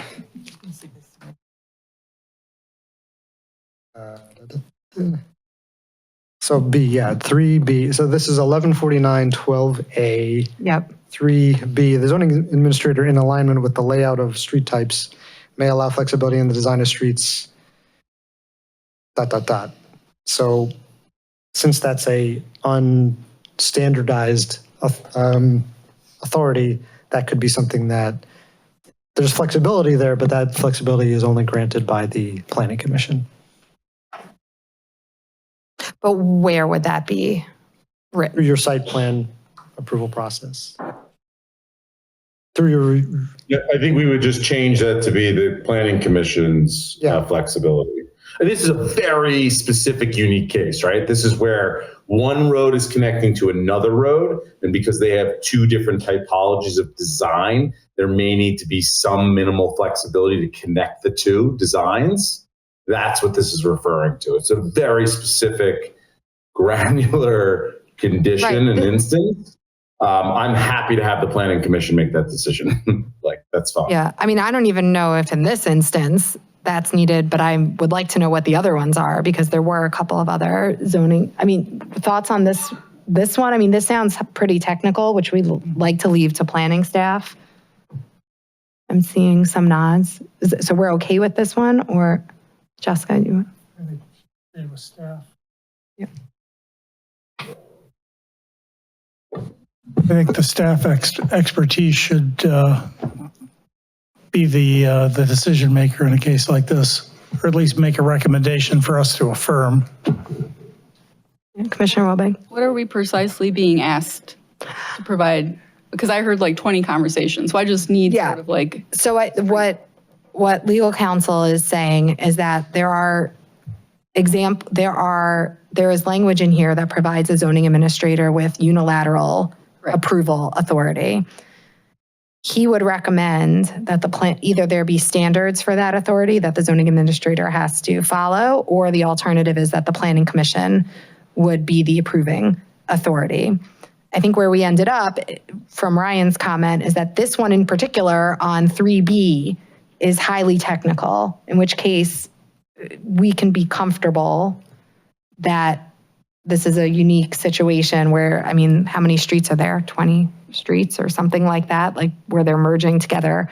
So what I'm asking is, are we comfortable leaving this as is, or do we like to go down one of the other authority paths?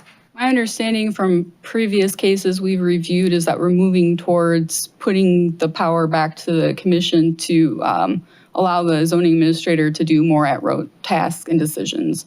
So I would ask that it be kind of taken out and not left as a technical, because I mean, this is a theoretical road, right?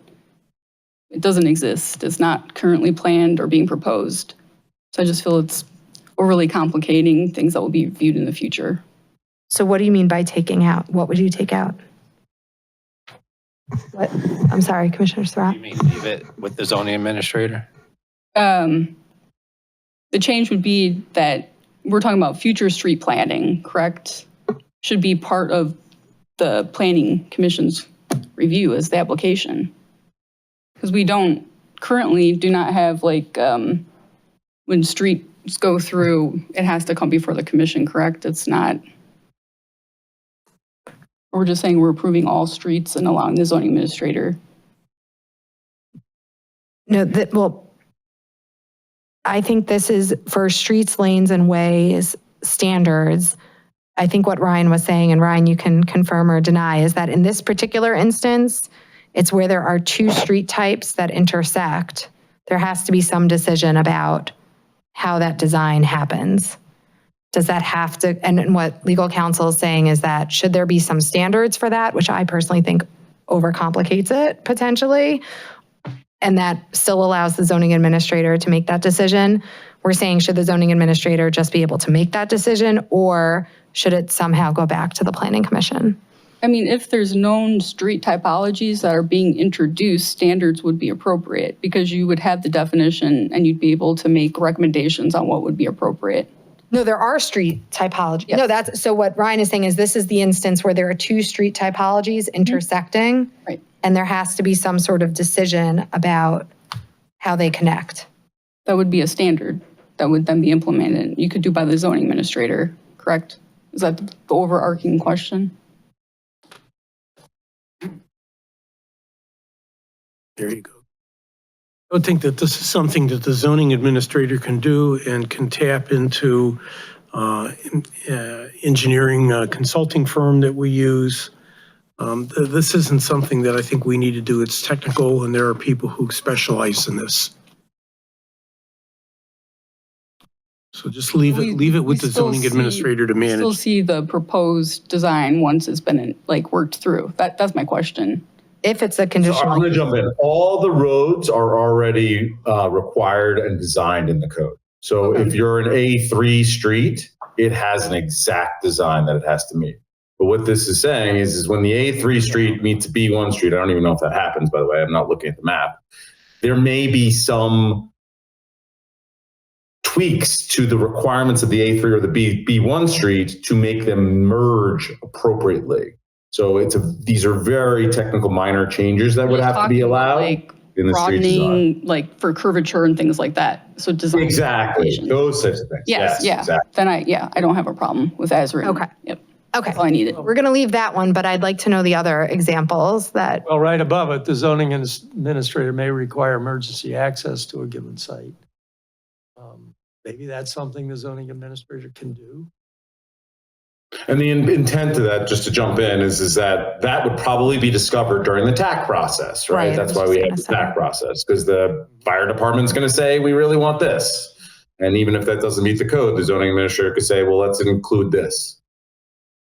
And there are design guidelines in 2A1 for new and reconfigured streets, access lanes, and pedestrian paths. And the zoning administrator may require the applicant to comply with any and all provisions of the design manual.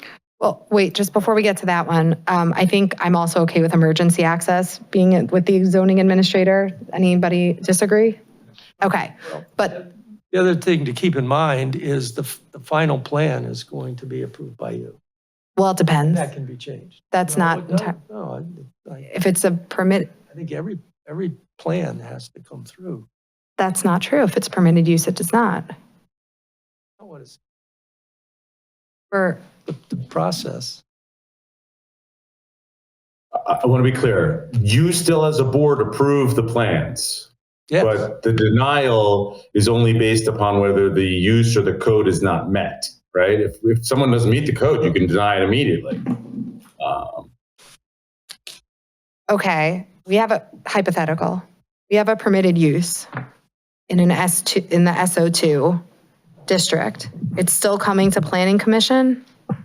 Well, you have to get off of the use mentality. Okay, it's very, I've been sitting in conditional uses for over a decade, so work with me. So there's a plan for a segment of this site, Yeah, which involves a building, many buildings with many uses in them. And some of those uses are permitted and some of those are conditionally permitted. You review and approve the plan, the site plan. oh, and within that, we also approve or disapprove permitted uses. No, conditionally. Conditional, that's what I meant to say, yeah. But what Ryan said is also correct, that you cannot deny it if it meets the standards. It doesn't mean that, again, you can't have discussion and say, hey, we think this is better than that. But ultimately, if they meet the code, and this is not dissimilar to the code today, is if they meet every part of the code, you essentially approve those projects with whatever comments you may have. And I think legal counsel is just trying to give you, technically, the process includes your vote, right? Yes, So yes. I think that's what legal There counsel is trying there to may point be some discretion in some of these standards when it gets to you so that you could adjust those. Okay. Even if the zoning administrator says this is okay. Okay. That's how I read this code. We're fine with that. I mean, all these, we took a very long time with staff to make sure that the things that the zoning administrator helps expedite internally without having to involve you guys are very technical in nature and unique case situations. Yeah. That's what we try to do, right? That's what we try. Okay, so I think we're still okay with emergency access, but then going back up to 2A1, I don't understand the second question because is it only because these are design guidelines? Yes. And so the zoning administrator can compel those guidelines to be implemented? Where, can we go back to, what is it, 1149.4 is the design guidelines?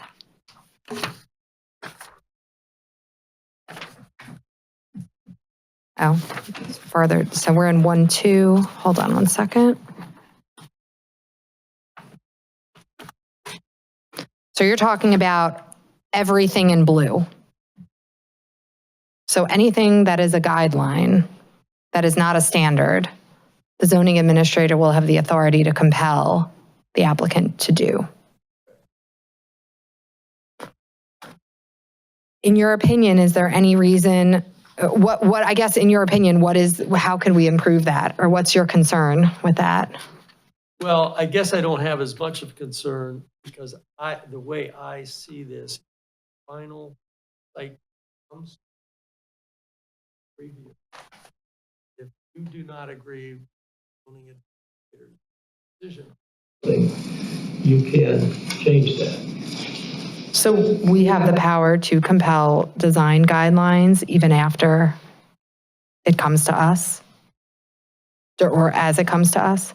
It's almost, in this case, it might be the opposite, where the zoning administrator says, we are compelling you applicant to do this, not as a guideline, but as. For streets in particular, by the way, we're only talking about streets. And a applicant comes in and says, I can't do that for this reason, and you say, we agree with you, applicant. You would have the ability to do that because. Oh, I see.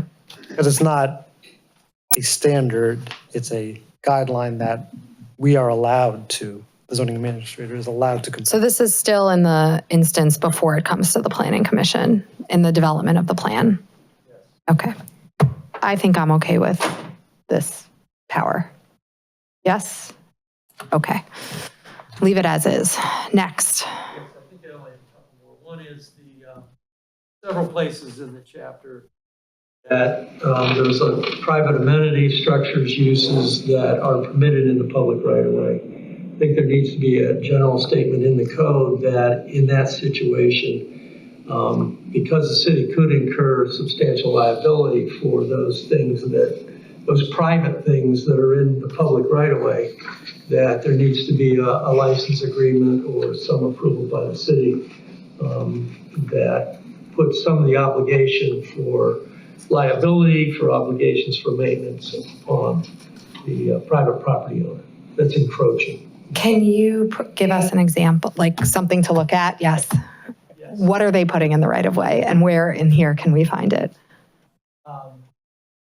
Outdoor dining. Okay, tell us where, yeah. Use, building awnings, porches, stoops, arcades, architectural features, etc. That's in the private. Those are private things that in the way the code's written, they can be in the public right of way. Just where can we find that in here so we can? Reference to that, so I can get you reference to that. Problem is trying to get this, move along here. Can I jump in and try to make this easy? Sure. We are fine with what council is saying, because this is I think council's right. This is belts and suspenders. We don't know, for example, if we have a awning that goes over a sidewalk. Yeah. When the development is done, the city agrees to take dedication of that sidewalk, right? In that instance, council's concerned that there isn't a requirement in the code that in that situation, the building owner would have to provide liability and insurance and indemnification to the city because they took ownership of the sidewalk and the awning goes over it. And something falls off the awning and falls on a person, yada, yada, yada, right? So it's not an existing condition. It's something that could happen in the future, and we don't mind that at all. Frankly, there's going to be that negotiation, in my opinion, when you ask the city to take the sidewalk, right? So I think it's just belts and suspenders, and it's totally fine to add that. And it's a burden upon the developer, not upon the city. Okay. So Madam Chair, just to be specific, if you look on page 15, which is your private frontages, essentially the comment is adding a subsection that says, the shall require indemnity and liability insurance. Which we already do, but yeah, the suggestion is to bake it into the code. Okay. I think you can put it somewhere in the administrative section of the code, just a general provision. Well, that's two changes. And then you would They have to put it in every place that permits. Oh, even better. Okay, even better. But that will have to be included in the red line. So your job is to draft the language, and planning staff's job will be to make sure it's incorporated. Agreed, by the way? I didn't look, but I saw a nodding out of my peripheral vision. Okay, excellent. Glad that staff did pick up on the program threshold. 214, it was very confusing to me, so that I think they picked up on that comment. And then on page 25, I think you had looked at subsection C and talked about that already, but subsection D, I didn't understand the phrase that the Planning Commission can approve with procedural conditions. I'm not sure what a procedural condition is. Conditions alone would be good, or say approve with conditions substantive and or procedural. Well, this section I actually want to look at holistically, so let's hold that for now, because I do think that that's one of the things that we should try to do tonight. So let's mark that. That's generally my comments. I had some other comments that I guess at this point are privileged that I don't want to, which I've discussed actually with Ryan and staff. That's okay. All right. At this moment, it is now 10 o'clock. We've been here for 3 hours. Here's what I'd like to suggest, and I would like unanimous agreement if that's okay. I'd like to suggest taking a 10-minute break. Then I'd like to suggest coming back and looking at, I think, 2 to 4 specific sections. Permitted uses, permitted and conditional uses, parking, the submission process, and maybe one more, because I can't remember what I wrote down and I can't find the paper. And then we can decide if we feel like this is enough that we can recommend it maybe with, because there's a lot of detail in here. We're not going to go through every frontage and we're not going to go through every street. If there's something that caught somebody's eye, like I particularly want to talk about the streets into Creston and Severn Road, like we can pick those up as one-offs also tonight. I think that we could be quick.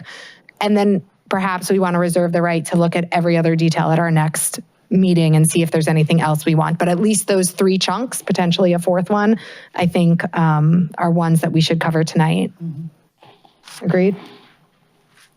Well, oh, go Are ahead. we going to have ability to ask more questions of Ryan? Yeah, Ryan, can you stick with us if we give everybody a 10-minute?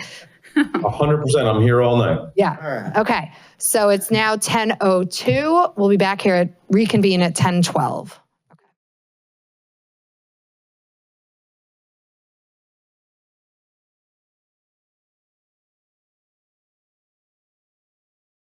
All right, we're going to reconvene here. Okay.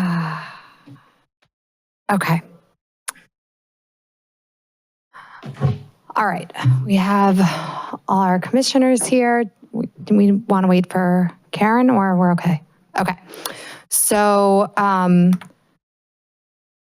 so the 4 items that I was hoping we would cover, but it's a lot, is civic spaces, permitted uses, parking, and administration, which is the process. The civic spaces piece is the green space piece. I'm just right now arguing with myself about whether this is something that if we choose to go with option 3 and recommend with the right to recommend more things, that we should be fresh and spend more time on this. So there are strong feelings about the civic spaces section either way. Not tonight. Mike says no. Yeah, go ahead. I would agree. Yeah, in the current form, I will not be voting on this tonight. I just feel that based on some of the errors, staff comments, and lingering questions that have yet to be asked, it's not in condition for me to issue any vote on. Okay. Okay, that's, well, I think let me back up for a second. No, I think she's talking about, no. I think where I'd like to move to, and maybe Jessica, thank you for, let's take our temperature again. What I'd like to move towards is option 3, which is, as a reminder, where we vote to recommend this to council, but with the right to recommend further changes following our December meeting. And why I think we can move in that direction is because I think if we can make some progress on the permitted uses, parking, and administration, those are three pretty key pieces. And what I'd like to do is then that would give council the opportunity to review it with our changes. And it would give an opportunity for a public hearing to happen this year before the holidays to get this out to the people. And then honestly, it's in council's hands about whether they want to review it or approve it. But I feel at this point that if we stop the conversation now, it's going nowhere. We're essentially halting the entire process. Whereas if we recommend it and reserve our right to provide further recommendations following our December meeting, we're at least continuing to get this in the public space in an improved format. So that's the vote I believe I'll be asking for if we can get through a couple of big pieces that I think we should review collectively tonight. Now, I guess now my question is, if we don't have 4 votes to move that forward, then we should know that now before we get into the pieces. I'm saying I would vote to move that forward under those conditions. I would not be voting forward. Okay. I would Okay, Vice Chair Gainier would move forward. Commissioner Brown? Well, I have mixed feelings, but given the condition you placed on it, I could reluctantly support that. Okay. I'm in the same place, but I just want to make sure, like, if we recommend it to council with that condition, they have to accept it with that condition. Like, that's what I'm. Yeah, that we're going to be providing more recommendations following our December meeting, and that we expect those to be incorporated. Now, this is always with the council can discard our recommendations completely. I mean, they don't have to take anything we offer, but this is a very big signal that we're not done. We're moving this forward so it can continue in the public sphere, but we're going to have more to say on this, which they're not even going to consider until after the public hearing. They're going to look at it on the 17th of November, but they're not even considering it until December 15th or later. After our. Yeah. Just to be clear, if we voted this down, does that end the whole process, or council can override it? So we're just advisory in this situation. Except the code says that if you recommend denial of this, it requires a supermajority of council to overturn your recommendation. Being 5 or 6. I believe it's 6. It's 3/4. 3/4 of 6. And it would be considered without any changes that we might recommend. Right. I'm good with going forward with this with some of the same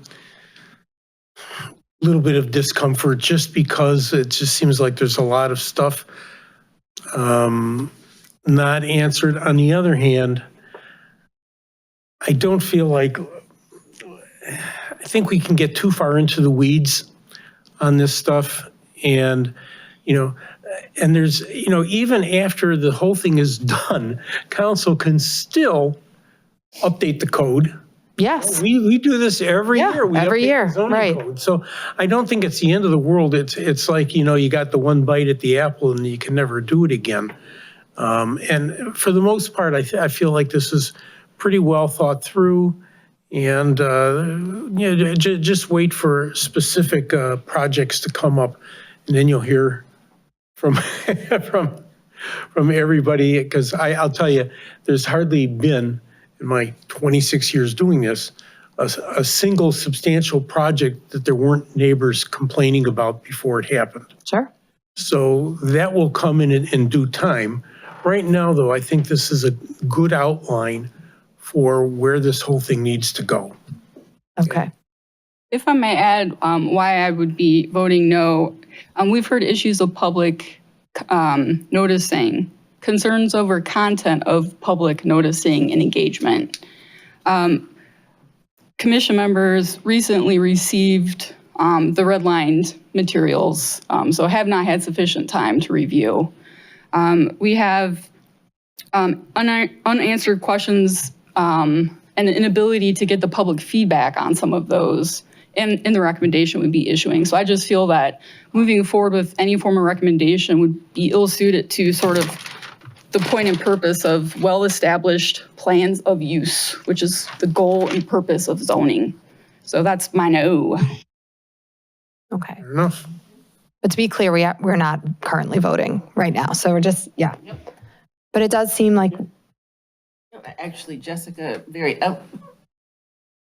Commissioner Wilbeck very eloquently expressed my feelings. I think my concerns are not the weeds, solely the weeds, but more just generally the process. This feels like a lot of information to digest, and it's not a small multi-use or multi-family development.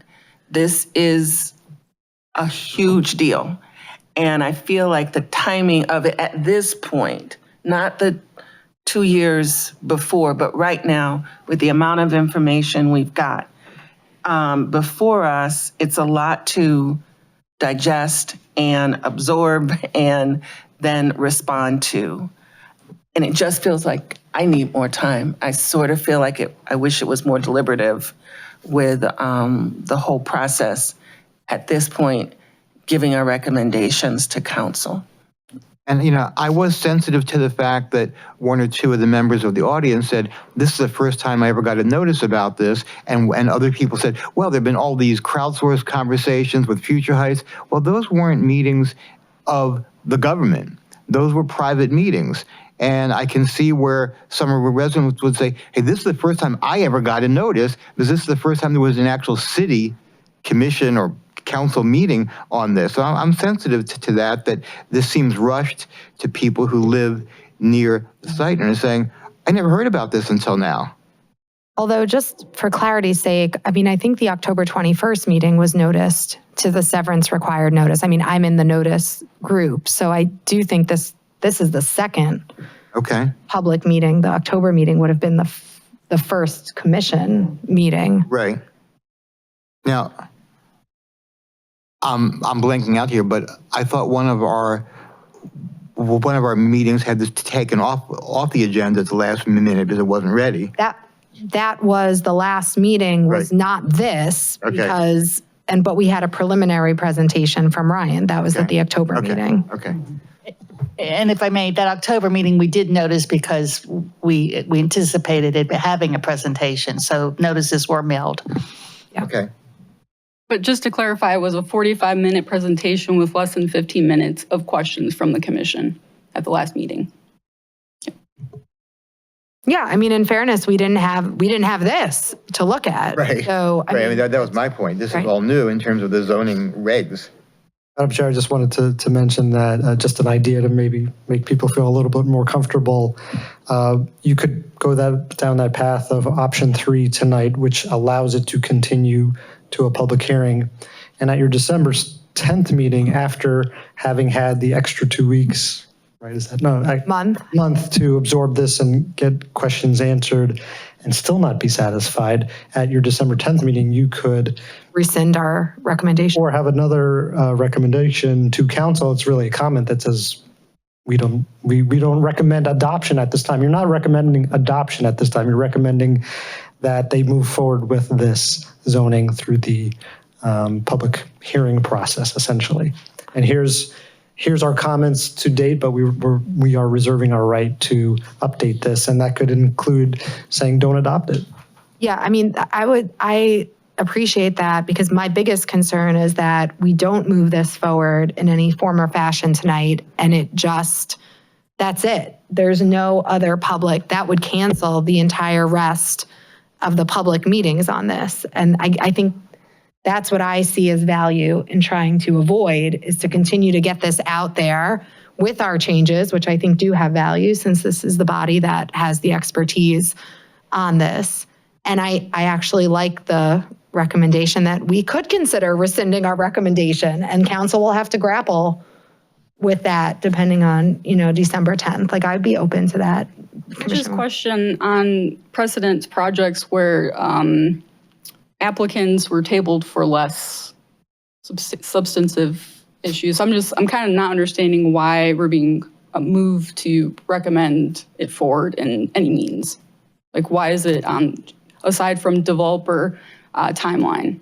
Yeah, I mean, I think I'm here. I mean, we always do. I appreciate that. I think that's a valid question. I think that we always take into account and hold in high regard the recommendations of the planning staff.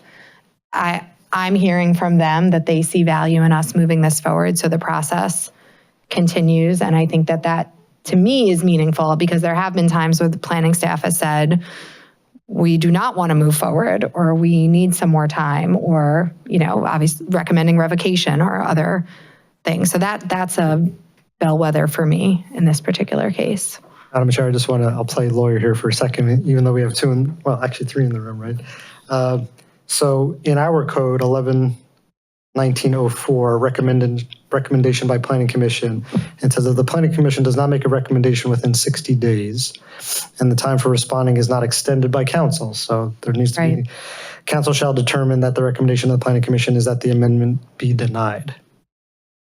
So unless they extend it with proactive, it actually becomes a negative recommendation. So that's just something else to consider with those timeframes.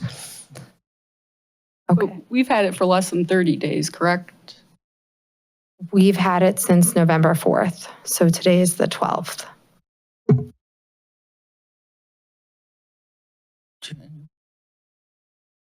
No, the 60 days is related to starting today. Is it not? No, starting when? November 3rd, when it was conveyed?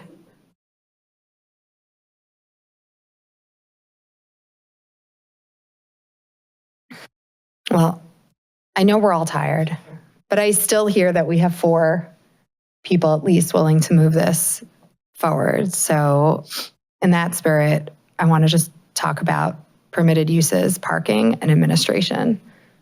Okay? Okay, permitted uses is 114921.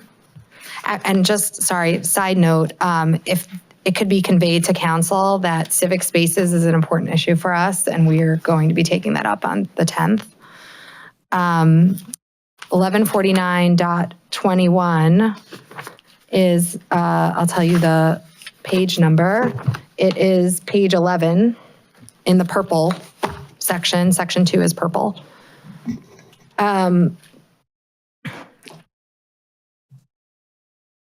The few things that caught my eye, which I'll just broach to start the conversation, is that the SO3, it has religious or charity uses, which is a nonprofit, not permitted, which doesn't make sense to me because there's currently a church in part of the SO3. So I'd like to make that conditionally permitted, just like in 1 and 2. It just doesn't make sense why those uses would not be included there. And conditional permission is conditional permission. Anybody disagree with that? No. Okay, so let's change that. So the SO3 would be CU. The arts and culture, it does not permit a catering hall or event space in an SO3. And this to me brought to the question too, if we are looking at that cottage community, first floor living, seniors like to have community space, event space. So I don't know, I guess my question is for staff, if it's not a catering hall and event space, because I understand that that's very large, could we put in an additional use under arts and culture, or I don't know if it's residential, but like clubhouse or community space or some sort of that would allow single family attached homes to have that sort of shared community space. It just doesn't make sense to room or something. Yeah, like I mean, unless you think that Buildings often have one of those, yeah. right. So I just don't, I mean, I'll leave it to staff to incorporate it as it is, but I do think that should be permitted in 1, 2, and 3. I mean, it doesn't make sense why it wouldn't be. Maybe you could put square footage limit on it or something. I think it's an accessory use, but a Okay. separate accessory use permitted in those districts. So it would be an A. Oh, an accessory use. Okay, yeah. Not a community room as a standalone use. Right, like, It would be accessory, yeah. okay. So you would add that, you'll add that in? Okay. But could that be, and again, just not to prolong this unnecessarily, could it be if you had a development of like attached single-family homes, could it be a separate building? It's just accessory to the development? Yep. Look, the garage is accessory to it. Right, okay. Just confirming before we put a letter on it. Okay, the other thing I wanted to ask was, I know data centers are the wave of the future, but I will be honest to say that I think the data information center is like light industrial in terms of building this type of environment that we'd want to have doesn't make sense to me because there are basically no people in a data center. And even if that was something we'd want to have, I don't think this is the location we'd want to have it in. So I wanted to X that out of 1 and 2, unless people strongly disagree. It's certainly not noxious, though. It doesn't have truck traffic and things like that. So I could see maybe why it's in there, because it is not incompatible in terms of land use. Right, or maybe conditionally permitted. I mean, can we conditionally permit it? Because I feel, A data center, their football fields scale typically. So no, I would not support it in there in any shape or form. Unless they were thinking of something else. That big, Yeah, well, if they were, they need to change the language. Okay. In a rented beach. Ryan, any pushback on that if we wanted to take that out as a?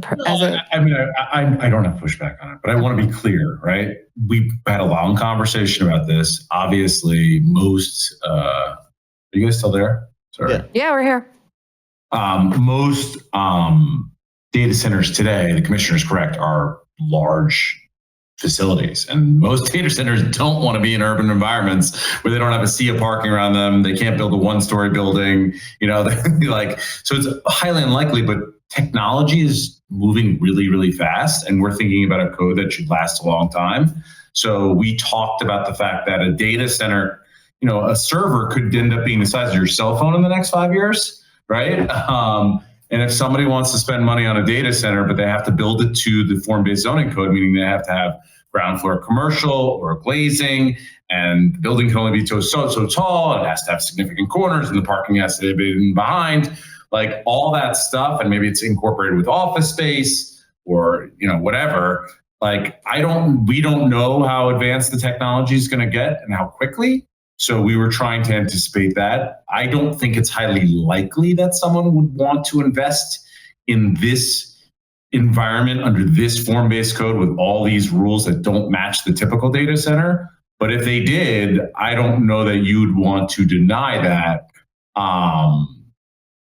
because it will be paying taxes also, and it will have to meet the form. So I just, that's why we decided, maybe you make a conditional use permit, because then you can just make the decision at the time as to what makes sense. You guys can say it's not permitted. We'll just take it out of the list of uses then, because then it's not permitted in any of the areas.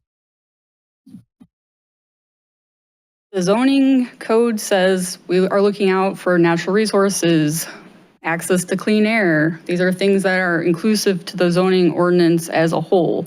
Data centers in no forecast for the clients that I work for are projected to get smaller. They use water. It's a no-go, like in any shape. If it's, comes up in the future, you can always amend it, correct? That's correct. Yeah. Okay. Totally fine with that. You, Commissioner, you probably know a lot more than I do about that technology advance. That was the discussion we had with staff. That's where we landed. Okay. We're happy to remove it. Let's strike it from 1 and SO1 and SO2. Now, my last point on this, and by the way, this is not our, we can all look at this again for December, but this is what's stood out to me, is I would like to have single family houses permitted in SO3. I just don't understand why why we are not allowing that. And Commissioner Surratt's nodding his head. That was going to be my addition to this is I agree with cottage courts. I like the concept of that too, but I don't see any reason why we wouldn't have that as an option, single family residential. Yeah, and I would say specifically single family detached, because we have,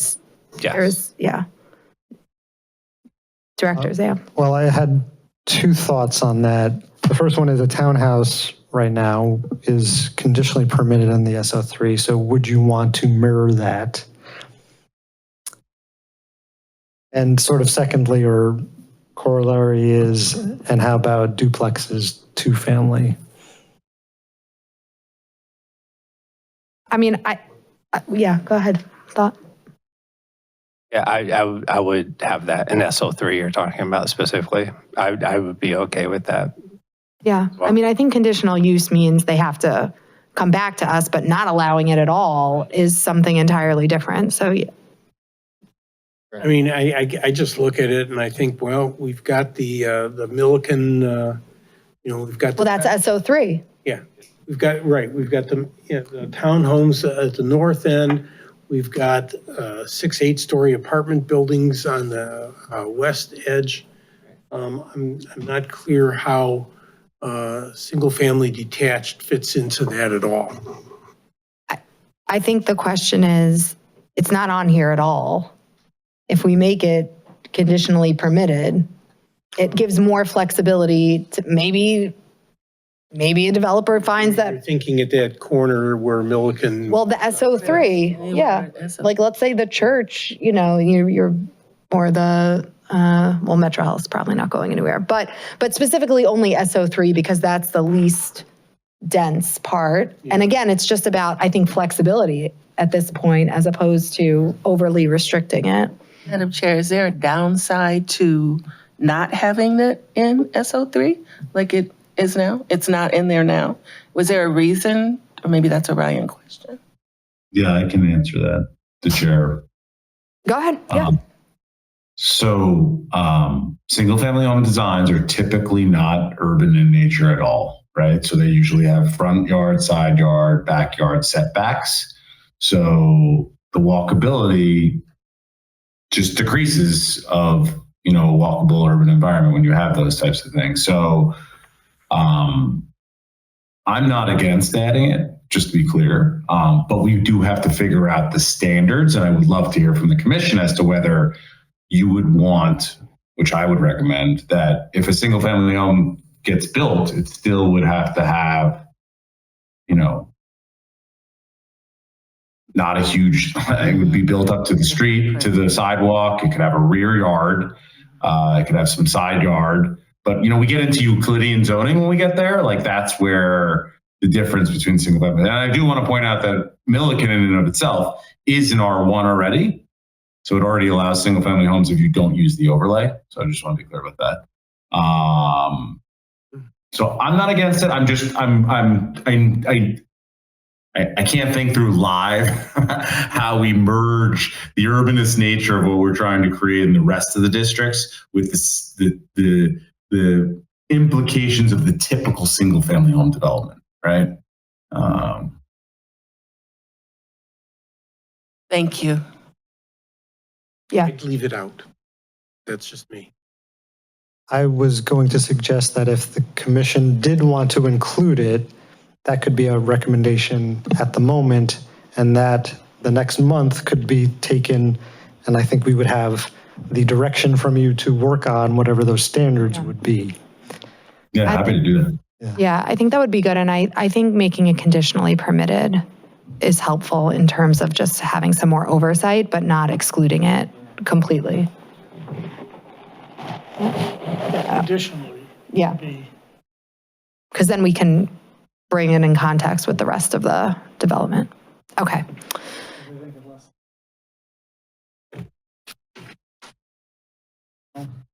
Right. Yeah. Okay. Anything else from anyone on permitted uses? Oh, yes, we had staff's comments on permitted uses. Sorry. Thank you for reminding. So that was number 3 on their list, I think. Number 2, sorry. Yeah, this was about research and development uses. They're currently conditionally permitted for adaptive reuses of non-residential buildings. So we were wondering if we should allow research and development to be also conditionally permitted in SO3 districts. And then we asked about museums and art galleries in SO3 districts as well, if this should be conditionally permitted because there's a potential large impact on traffic and neighborhood aesthetics. I definitely think they should be conditionally permitted. Yeah, I agree. Yeah. And research and development also? I think so. Yeah, I mean, it's just so close to the single family. I mean, we'd want to have people come in and. And we understand there's different scale of museums and galleries and everything, but with the conditional permitting, we can understand what that is when they come in. Yeah. We also added a comment that said that the conditional use standards could include the requirement for a traffic or parking statement or study. I honestly think anything in SO3 should require a parking or a traffic study because it's so close to the residential neighborhood. And I just think we should understand like what impact that's going to have. Still have that 150-foot buffer. Yeah. Right? Yeah. I guess, yeah, the impact isn't on the residential, it's on the rest of the development. I don't know. Anybody else? I'm trying to imagine a project big enough, outer ring, to have that kind of, have that much of an impact. And if they were all conditional and would have to come in front of us, if it was too large or out of character for the development, we could just deny it. I agree. Yeah. You know, it was like the last time we had that big gas station that wanted to go on, Mayfield Road. Right. You know, where the theater was. We just denied it. Yeah. Car wash. Right. No, it was that massive, that huge gas station. It was a gas station with a convenience store and right next to the house. Right in the old theater property. Yeah. Yeah. Okay, just while we're on the SO3 district, this is not related to anything, but I do agree with the comments, and Commissioner Brown brought it up, that there is any outlet from Severance to either Staunton or Crest should be pedestrian only. Yeah. Because it's just, I think that's any vehicular traffic is going to change. I mean, that's just so dangerous for the quality of life on those single family streets. Yeah, and right now there's almost no vehicular traffic onto Staunton and there's no traffic on Crest. And I think that's too much to ask. More than enough big automobile access points to this development. Oh, yeah. Yeah. So, yeah, I had questions about that originally, but they exist already. I mean, you could actually drive up, although they closed it off, they put a fence. You can't drive into Severance. You can drive into the parking lot of Milliken, which the school vehicles do. But they're actually Staunton, before they put up that fence, I drove in there once. Yeah, yeah. And the same, Crest, they've got it blocked off, but there was a service road into Severance now. In terrible just condition. Be made into paths or something like that. We wouldn't want to recommend a zoning map that actually shows the vehicular access to Crest from Severance. And not only that, but both those areas are heavily wooded. And even if they were to replace the paths, I don't think that having cars go through them makes sense either, just from an environmental perspective. Yeah. Okay. Looking at the time, parking. Let me first ask, to staff, what are the concerns from staff about parking?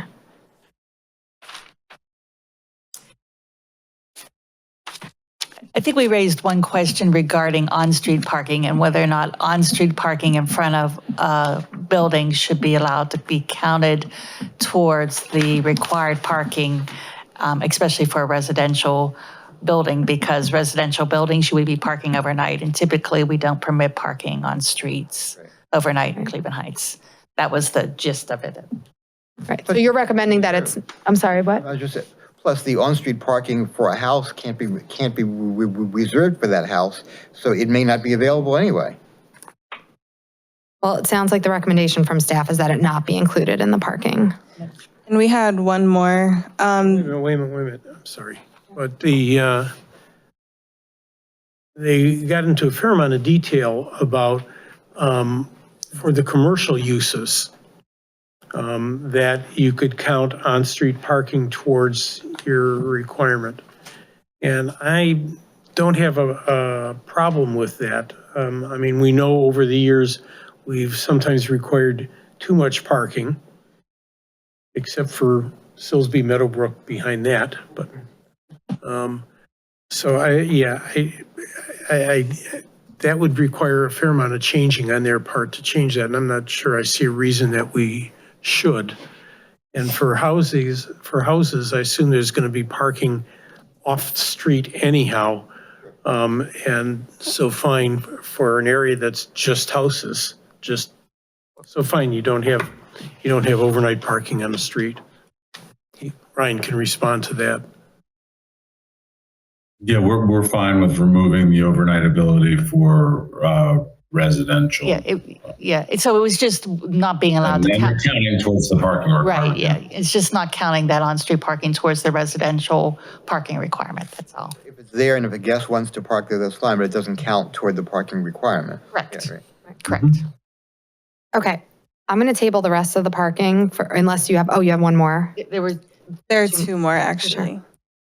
One of them is that the district parking standards, it allows reductions in parking to be approved by the zoning administrator. But shared parking requires an application to the planning commission for approval.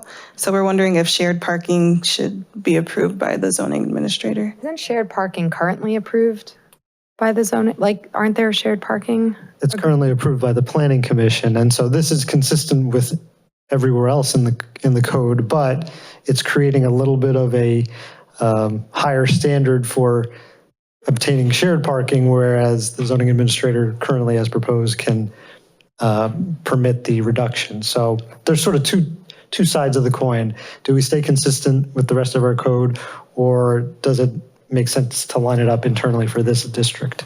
I hesitate to ask this question, but I will anyway. Is there a reason why we are allowing the zoning administrator to approve reductions in parking? That seems like sensitive enough that we would want to keep it with the planning commission.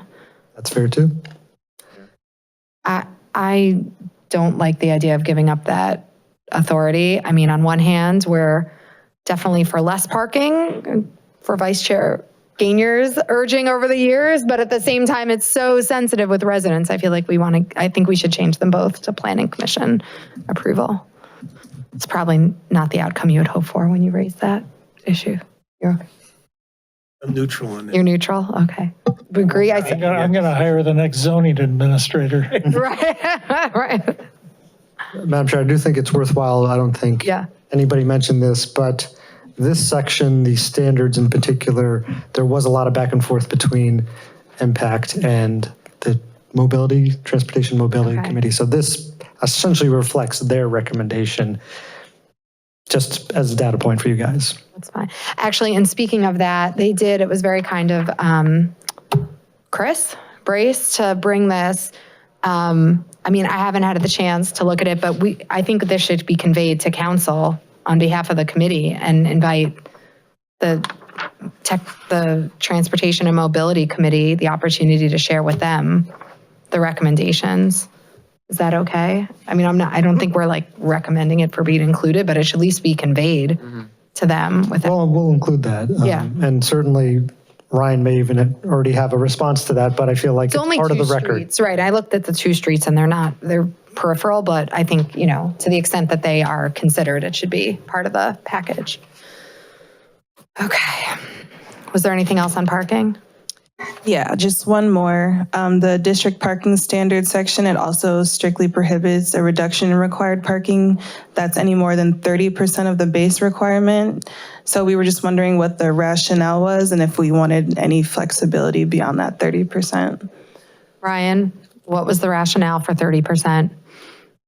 In our experience, 0.7 per unit is probably as low as you want to go. Okay. Or is the staff okay with that? Yes, I think we just wanted to understand the rationale. Everybody okay? Yeah. Okay. All right, page 24, administration 1149.3. I know staff had some concerns about the process. It was on one of these. The last page 25 or page 26. Page 25 and page 26.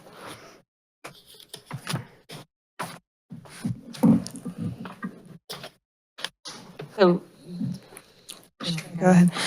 Yeah, section D on 25, it says that planning commission should render a decision to approve with procedural conditions, or deny the site plan within 45 days.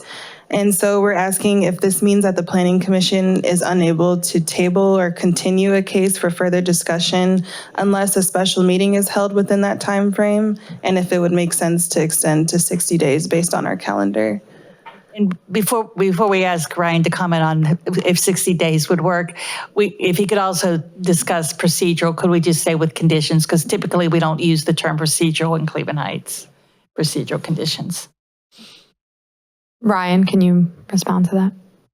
Sure. 60 days is fine. But listen, the whole, remember, I just want to remind everybody the goal, right? The goal is here that investors and developers come to this site and they say, oh, this thing's set up. I can get my site plan approved in this time. I got to go to the TAC. Everything's lined up. I just got to follow the rules. If I don't follow the rules, then I'm out of the game, right? So we're trying to avoid variances. We're trying to avoid all these types of things. So I was trying to keep the timeline as tight as reasonably possible, but I didn't think about the 2 meeting issues. So I'm totally cool with 60 days, which I think takes it from like, so there's the TAC process and then it goes into the official process. And I think it would extend the official process by obviously 15 days, which is totally fine. So that's the process piece. Before I answer the other questions. Yeah, so the other question we had was just the term procedural conditions and what's meant by procedural conditions. I feel like we came up with this together. But I'm not sure because we had a long conversation. It was a while ago. And because this is supposed to be an as of right condition if people follow the code, but there are situations where I think your planning commission has like items that they put on typical conditions, like, you know, you get your site plan approved, but you have a condition that you get, I don't even know what it is, honestly, in Cleveland Heights, but DOT sign off or whatever other sign offs may be typically needed for site plans versus a condition like, you know, you gotta go, you know, build a playground, right? Like that, those are the things that we were trying to avoid. And I think we went with the word procedural because they were more typical type conditions. Like you have to get sign off from, you know, whatever state or the county, or, you know, I don't know the exact way it works, but we had that conceptual discussion and I thought we landed on the word procedural. I'm not married to it at all. I just was trying to distinguish. Okay, so 60 days. Okay. Good. Okay. Thank you. The other piece was about the chapter amendments on page 26. So this is where this chapter had outlined a different process than our regular zoning amendment.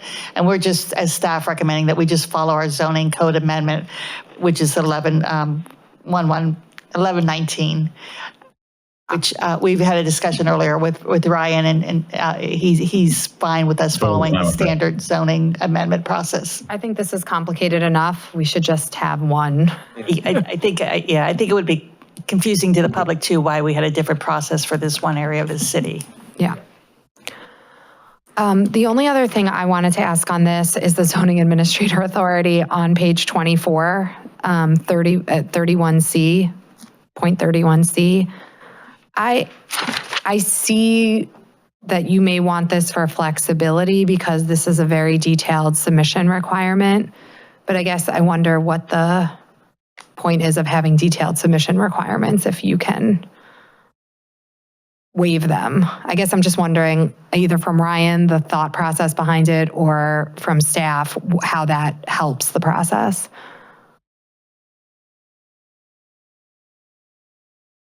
Eric, you want to go or you want me to? I think it's the type of thing that I'm going to look over here for a second. and not having it's late, so I don't have a good example, but for example, if it's a one-phase project and we've got, a B10, which says there needs to be a statement about phasing, obviously that's not a big deal, right? Like we could just tell the person to write up one sentence about that, but if somebody wanted to litigate it and say, hey, they didn't really meet this standard B10 with their statement, does the zoning administrator have the ability to say, come on, it's a one-phase project. We all know it's a one-phase project.